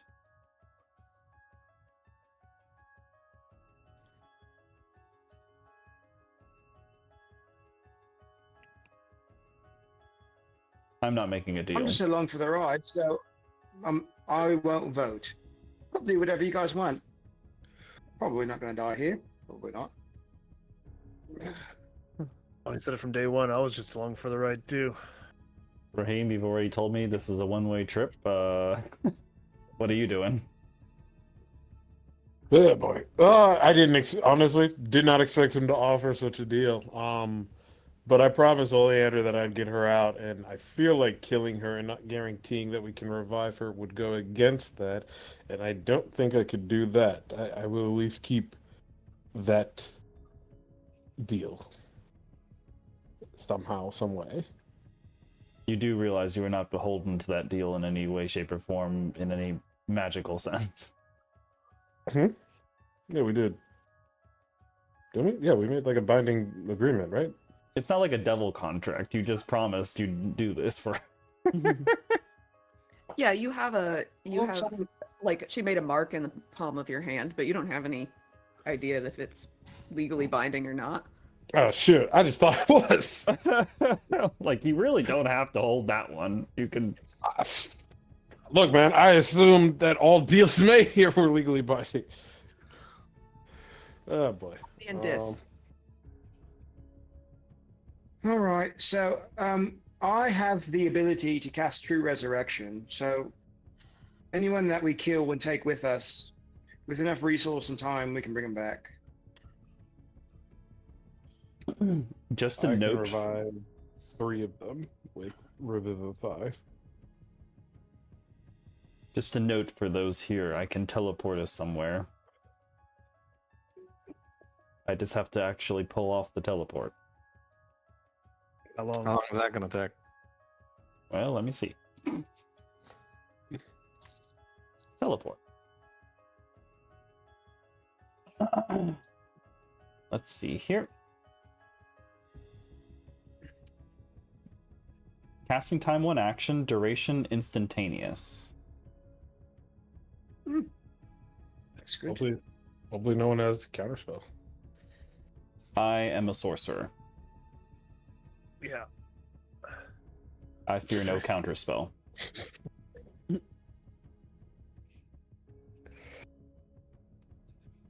So, I mean,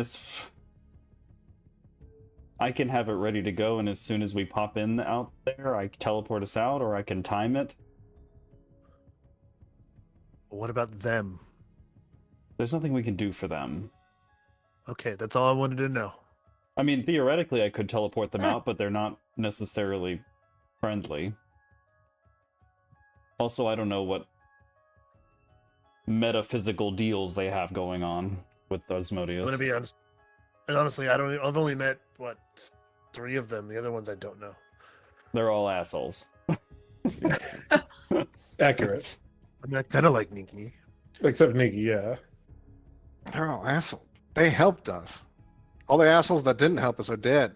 Well, just because these are not mutually exclusive things. You can be allies and help each other and still be an asshole, just like you.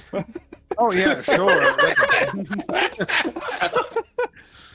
Oh yeah, sure. It doesn't mean I fucking want to shoot them. You don't have to shoot them. We can just teleport out and leave them to their own devices. Yeah, but how far can we run? Yeah.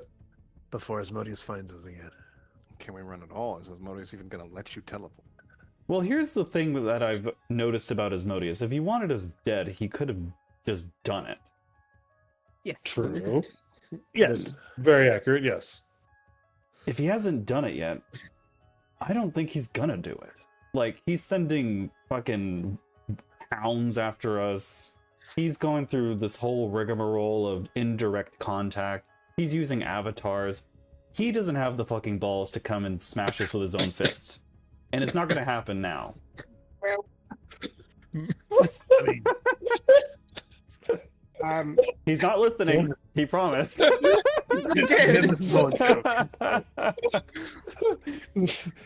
somehow I don't think he said it to his face. He's just gonna send some more hounds after us. We whoop their ass, redo the cycle. I mean, but the None of last you couple died hounds, the first time. yeah, I was about to say, it's not, sure, we Okay. beat the last hound, but it got pretty close. The only thing damning us is the fact that y'all keep making archdevil deals, you fucks. Munch, don't say you really feel this clip.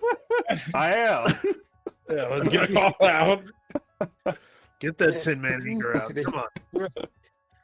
the hero's feast is kicking in.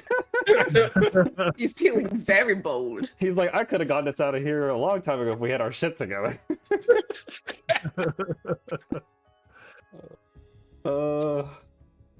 Okay, that's kind of true. Except when you've been alive for as long as you have, you tend to play with your food before you eat it.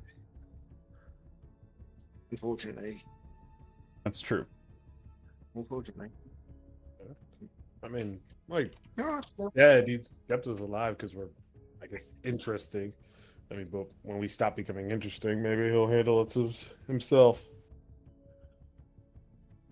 I mean, who knows? Once he gets bored is when he'll actually do something long term.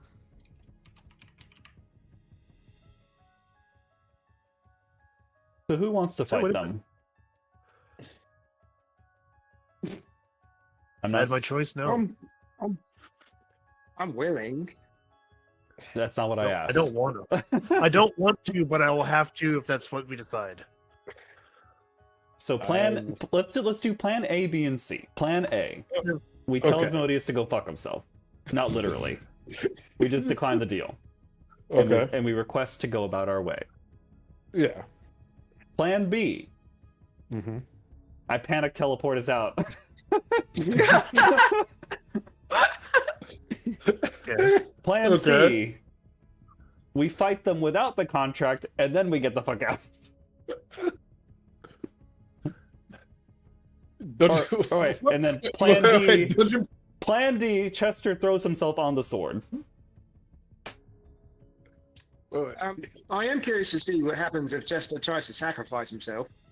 But here's the problem. If we leave, then all of them are going to die one way or another, and we won't be there to save them. But if we True. fight them and kill them, then we can actually carry their corpses out and we have a chance of bringing them back to life. So in the one circumstance where we run away, we just kick the can down the road and all of them die in a way that we can't save them, which, you know, considering one of them is my mother, I suppose is a problem.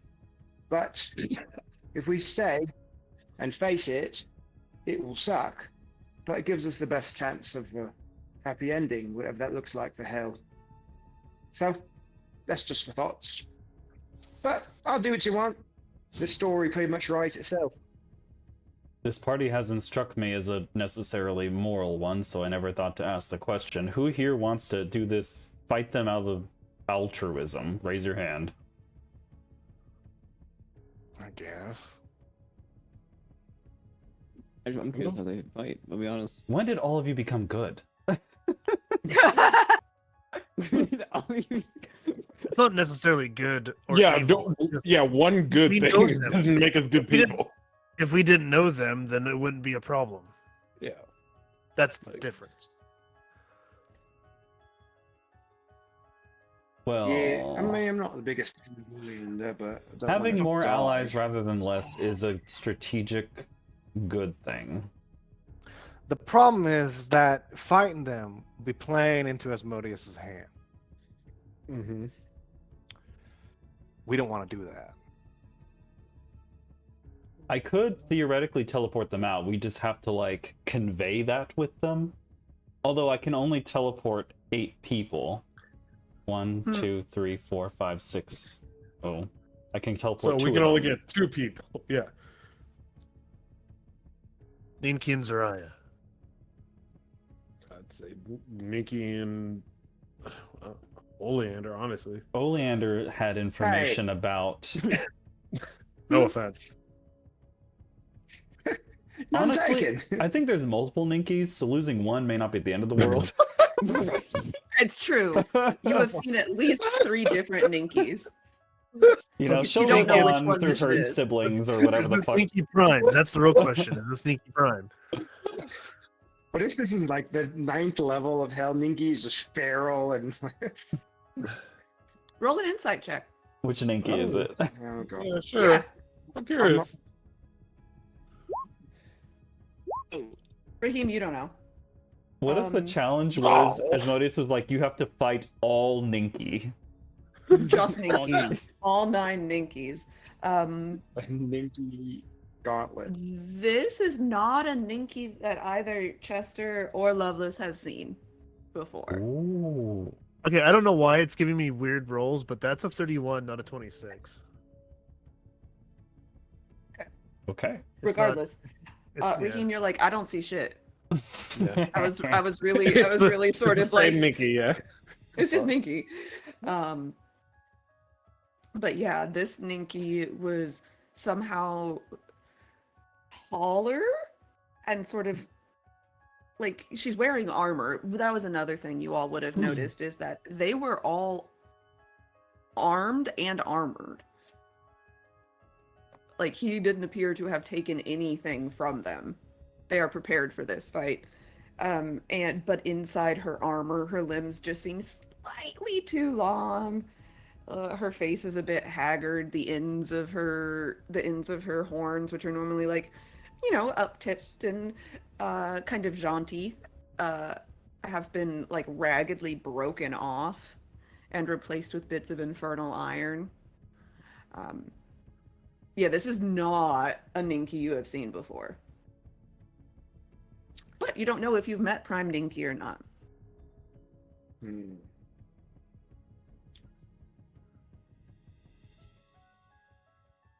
Hmm.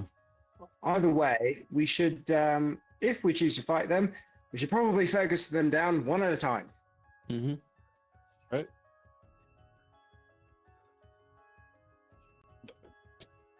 And Yeah. to be kind, I'll let you kill my mom first.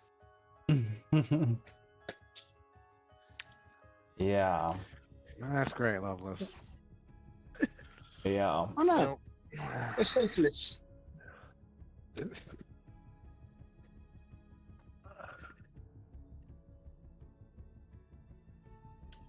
We have plan A, B, C, and D. Question, Sclub. What happens if Plan B, the teleporting, fails? Like, do we go to Plan A, C? Which way do we go? Well, plan A is let's just see if he lets us go. Plan B is a panic teleport. Yes. So if that failed, what do we do? Then we go to plan C. Plan C is Chester falling on the sword. No, that was D. Oh, that was D. plan C is maybe we kill them without making a deal. He probably won't let us, but you know, maybe if that satisfies him. Plan D can be Chester does his martyrdom. And if that doesn't work, I'm still. then we go to plan E. For everyone. E for everyone. So we just all die in that one? We No, I think get- we just One- all commit you just step start throwing punches. we fight Anyways, Asmodeus. I'm left. Plan E, we fight Asmodeus. Wow. I'm liking plan E. And we rally Actually, all of them to help us. I that's what I was thinking. Plan F could be we fuck Asmodeus up. Mm. Yeah, why don't I we just think forget either one? Let's just go Plan E then at that point. Or F. Asclepius. Can you call Asmodeus a bitch to his face? Yes, I could.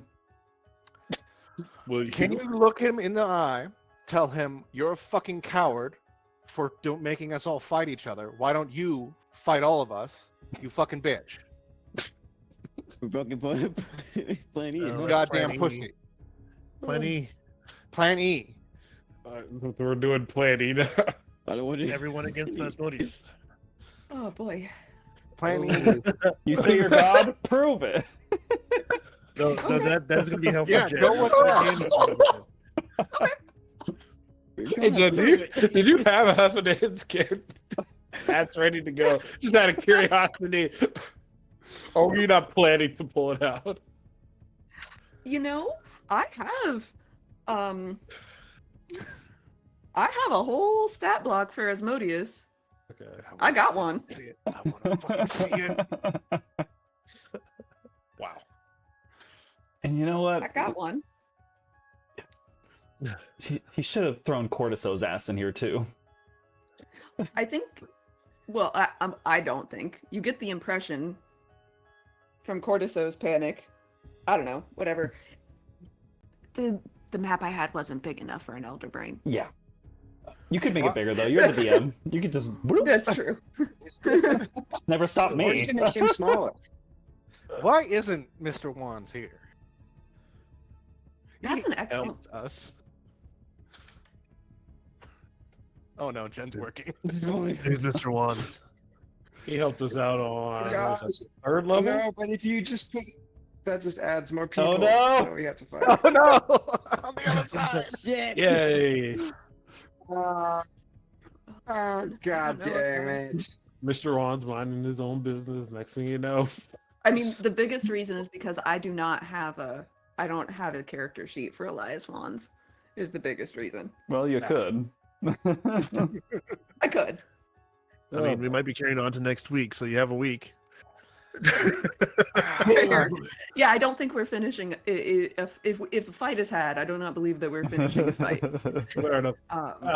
One thing I will ask though, if we do say, "Hey, F it, let's ball and just fight," Asmodeus, we don't know what he said to the others. Could it be possible they would not be in line with it to fight Asmodeus? Oh, it definitely could. I just I just want to see Asclepius call Asmodeus a bitch to his face. Oh You boy. know what? I will back you up on that actually, because he is a fucking cunt. He's a cunt. Oh boy. Wow. All right, we got plans A through F. Is this just a game time decision as to what is a? Yeah, what's the game plan? I think we can just go down the list. We start with the top one and work our way down. Okay. Yeah, Alright. let's do that. Wing it. Wait, Which A was fighting them. No. No. A was I- just being fuck like, out. "Can we leave?" Yeah, I was just being like, "No, thank you." A is can we leave? And then if that doesn't work, Slep will attempt to teleport us out. And when that inevitably fails, then we fight them for free, I guess. No, and then at some point the hound tries to leap on the sword. No. Is that C or D? That's D, I believe. Yeah, that's I was C. thinking that I was thinking about doing that after maybe the teleport doesn't work. Yeah, let's switch those. Let's do Yeah. let's do C. Let's is try to keep the you attempt fighting to on the fall back apart. end. Yeah, okay. Try to use diplomacy first. Yeah, let's go with that. D is we end up fighting them, or we could just skip over that and go straight to E if we're feeling it. Skip it. Let's go straight to E. Okay. Figure the big man himself. Okay. Okay. Oh, we're so dead. We are level 20. It doesn't get any higher than that. Yeah, So, we- so They're dead. technically demigods. So dead. If there's any time to fight a fucking god, it's now. hey, I mean, true. hey, you so guys fought fucking Tiamat and survived. So But also, we Well, did not collect and equip all of the legendary items that the Conclave told us about, so. hmm So you did it with less power. You also didn't fight Tiamat in her lair. That's true. Yeah. Oh my god, what's Asmodeus' lair ability? You're in his fucking. You're in his castle. No, what's his Yeah, that's ability? I wanna another know thing we his didn't lair think about. ability. I don't know what his lair. What is- Oh, his lair what is- action what is he gonna okay. hit us with? It's all about the devil you don't know. You know what? Fuck Power it. kill Fuck it, we on ball. all. Fuck it, we Okay, ball. Okay. Okay. Oh, boy. how do we add the hero's feast? How do we add a hero's feast? So you add 12 to your hit point maximum, and then you'll have an additional 15 temp HP on top of that. Okay. So your hit point maximum goes up. You click on your hit points, and then there's one after the little guy pops up down at the bottom. It's override max HP, and just add 12 to your max. There it goes. 203. There's not like a hero's feast like condition I can just click. No, that's what I was looking for Unfortunately. too. You're Because you just should gonna have. You're just gonna have to remember that you are immune to frightened and poison damage. That you have 12 maximum HP. You could do if you click on your HP, you could max HP modifier set that to Yeah. 12. I did that. You're also immune to the frighten condition. Oh, and you Uh, have mhm. and we have advantage on wisdom saving throws. Correct. Yes. And I think you're immune to poison. I think also.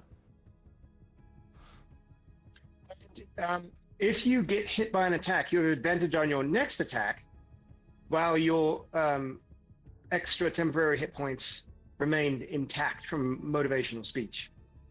Yes. There you go. Don't fuck it up. Yeah. Literally All done is supported as much as I can support. All right. So you are at the end of your 90 minutes, transported back. Now, Asmodeus has taken out a nail file, sort of tightening up his manicure. Ah, lovely. So, what have we decided?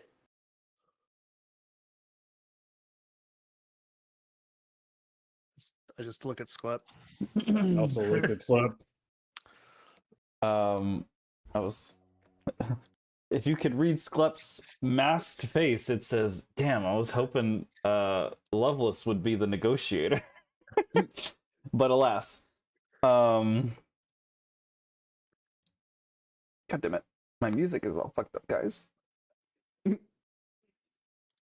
Sklep will turn to Asmodeus and look him in the eyes, think about calling him a bitch, but instead will say,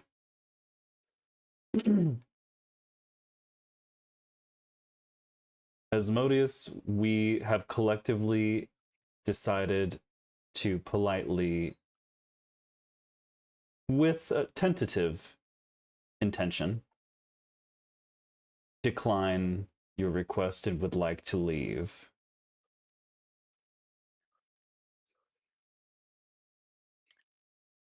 Ah. No deal to be had for our collective desire. All right then. You may do what you'd like with the individuals you've displayed for us. We'd like to go about our way, about our business, and for those here that, as it applies, tend to our own already pre-existing bargains with your followers. All right. Under no duress. Hmm.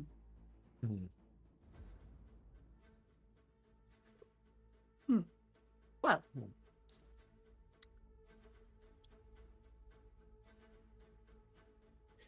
I'm going to position myself right here. I'm afraid that you've made a terrible mistake, but if that is your wish, that is your wish.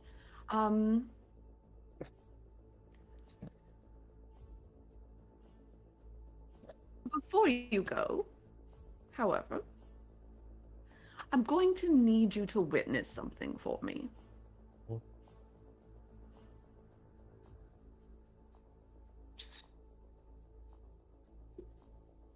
And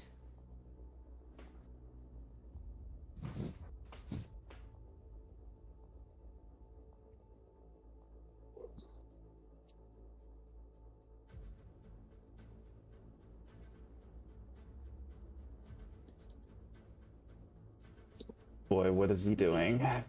Yeah, what is he making us I witness? have an idea what he's But- doing. I feel like it's gonna be bad. I feel like this is turning from I a feel like Jen's cage trying to match figure out how an fucked up execution. it's gonna be. yeah, Yeah, if we leave. You guys Yeah. also should know that in order for me to teleport you, you need to be like holding hands with me in a circle. So you gotta get with the Loveless. program. Loveless, over here, Loveless. All right, get over here. Everybody, give me one of your hand. It's fine. Stop kumbayaing right here. I got Just four of holding them. hands while this discussion is going on. Everyone. You Ah. tried to run. We're all in this together. I need to witness something. Meteor drops from the sky. You know what? I think I would like to fight my friend. you know what? So,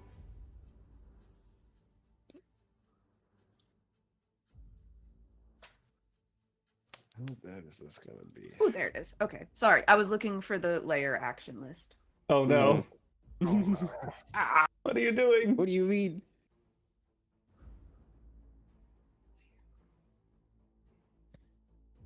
oh boy. Okay. Oh boy. We should be scared. I'm already. I don't know what's gonna happen, but I'm scared. I have no idea what's gonna happen. All right. So,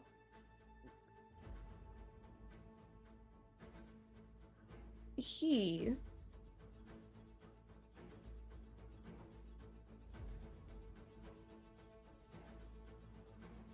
Yeah, beautiful.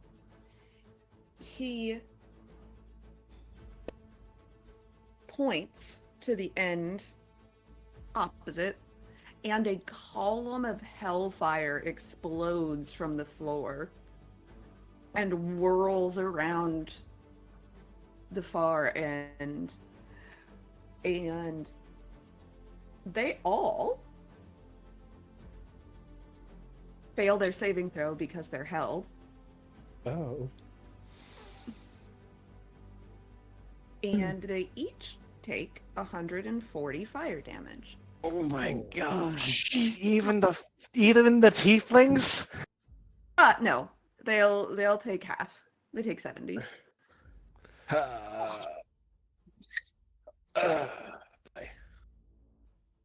That looks painful. And then he goes, I need you to witness one more thing for me. He holds his other hand out and casts mass heal on them and brings them back up. Oh, just so that you know, if you will not make an example of them, you can witness them being made an example of. Please join me and we can watch. And once they've completed their penance, you may leave unmolested. This is not going to be good for my corruption points. Question: how will how? Just curious.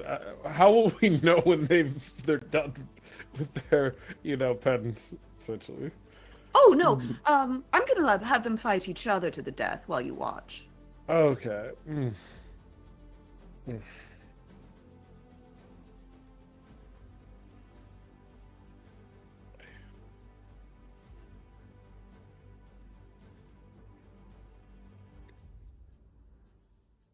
Are those... Is this a favor we're willing to do for Asmodeus? No deal, no nothing. I solemnly swear, as my role in hell, that if you witness their penance, I shall allow you to leave unmolested. And full of and fully beholden to whatever contract you entered my palace with. Mm-hmm. We have another hour and a half. I'm kidding. All right, plan A, plan B, plan C. Which one are we on? Should be on I think this is plan B. We watch them kill each other. We're still on plan A. Plan A is... Oh, we are. Plan A is we asked to walk out of here without any further contract or duress, and he's allowing us to do that. And we're just having to do the favor of watching him torture them.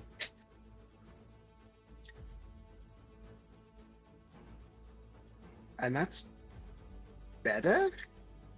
I can't. Sharp Eye Asmodeus. shoots Asmodeus. No! Pistol out. Pistol out. Bang. No! Can I stop that? Can I please stop that? I'll use my reaction to catch Also, that bullet. I rolled a 17. It's a crit.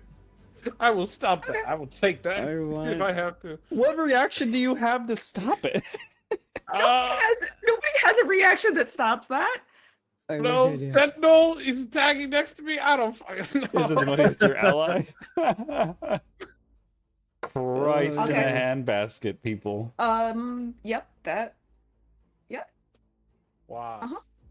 And then You should- I you have should to be hit by a Asmodeus. ranged weapon, damn it. Hold on. Come on. It's missing on. some damage. Come on, man. We didn't even try plan B yet. I can't believe we jumped straight to plan F. Are you? Yeah. Guys are talking too much about plans. We need action. So, I'm taking action. Anyway, about- So are here's the Whatever. here's the crit damage. Oh, there he is. Hello. You gotta be kidding me. Oh, well. Damn, that's a cool looking token. Okay. Well, Well, Well, you know, we had a good one. Guess we'll die during. Though Uh, this might be it. This might be a free night. Man, Loveless, if we survive, this is gonna be one hell of a story. All If you it's- had to do was I mean- kill your friends and family. Oh yeah, all we had to do. Yeah. Well, we chose Plan A, F, so you can go fuck yourself. Yep, we're doing it. Apparently. We're doing it. Okay. So Are you fucking kidding me? A 4 and a 5. Man, please. That's still a What did you 29. roll? What the shit? what did you roll for damage? Oh, 20. What the hell is it? Come on, please roll decent. 26. Roll. I rolled a 6 because I didn't see this coming. I slightly saw this coming.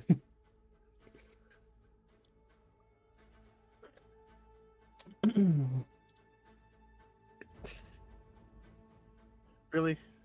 You didn't see Sharp Eye choosing violence? That wasn't even 14. What the fuck? I thought we would at least maybe try Plan B before violence, but I knew it was on the table. Yes, Sklep was like, yeah, there's like 5 other plans we have to go through before we get to that, and then you just went straight there. Mhm. Man. Well.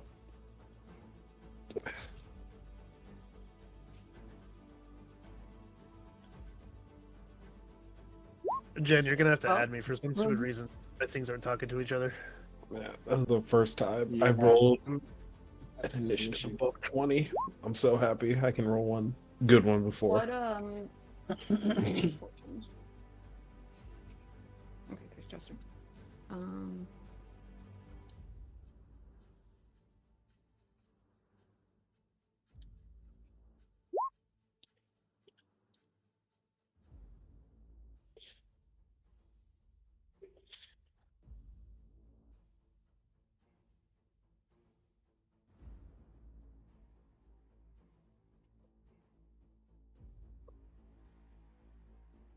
Oh Jesus, why do we have so many people with 22? Whoa. 22, 22, 22, 22. My 22s. Well, my dex is 5, so mine would be 22.5 technically. Ah, well. Oleander rolled a 25 because she knew better than any of us that we were gonna do violence. Uh-huh. that would have been.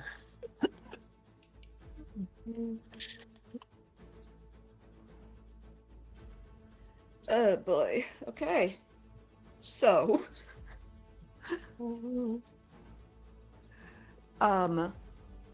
Sharp Eye says, "Ah, yes, bang."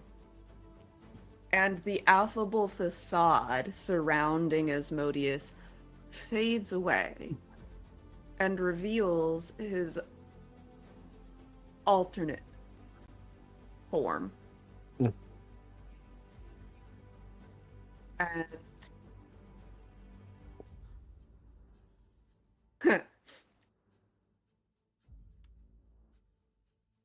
well, I'll tell you that this is not what I saw coming. I didn't. None of us did. This is not what I saw coming. Okay. I'm gonna do something crazy and make it everybody's problem. Yep. hmm Classic Sharp Eye. Yeah, classic Sharp Eye. Well, clearly this is not a fight we're getting through this evening. No. I figured we No. just stop it before it starts. Yeah. Yep. Well. Yeah, we'll call it there. You all really defied my expectations here. Did you think we were just gonna fight them? I thought you were gonna go in and fight them, and then in the midst of the fight, try to convince them that like what they should do is actually do a team up. You said that's not going to happen. We just skipped half that plan. We're going straight to Yeah, join yeah, us yeah. for We're going straight to hopefully they get the method and they just do the team up. Yeah. Right. Yes. We waste less Yep. resources that way. Exactly. Yeah. No, good point. He severely underestimated our stupidity. Ah, yes. I don't know about our. I think it was just the one. I mean, I was about ready to dive on the sword until Zach was just like, "I shoot him," and I was like, "Okay, that's I mean, not happening." he would have let y'all just leave if you'd watched them kill each other. Yeah. No. And then Yeah. and then we could explore the rest of the Nine Hells. Yep. Yeah. For another year. I didn't want to Trinity. watch people kill each other. I was like, fuck this. No. God. Fair. Yep. Also, I know that Zach just really wanted to fight Asmodeus. There's also that. Probably, yeah. That is yeah, that makes sense. I think he did mention that to me last time we were together. Yep, he's also mentioned it to me. I just want, let's fight Asmodeus, guys. I mean, that's what we turned the campaign, I guess, technically into. It was supposed to be this, but then, man, let's fight Asmodeus. Yeah. Now we got your wish. Yay! Mhm. Cool. Cool. Cool. Do not be expecting this for the next campaign. You all will be level 3.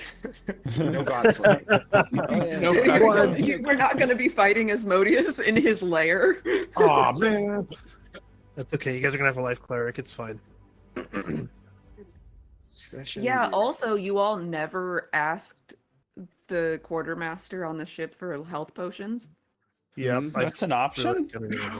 Did we? Yeah. I told you all the last time we played Yeah. that you could have done that. Fair enough. Yep. Fair enough. Well, We're all gonna die. Speaking of the next campaign, Julian, did you get my messages? What? Did you get my messages? Oh.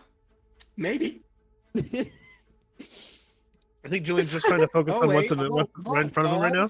Oh, I see. Yeah. Okay, I see a bunch of messages. Yeah, we're good. Okay, cool. Just want to make sure. okay, cool. Yeah. Well, Looking forward to next week.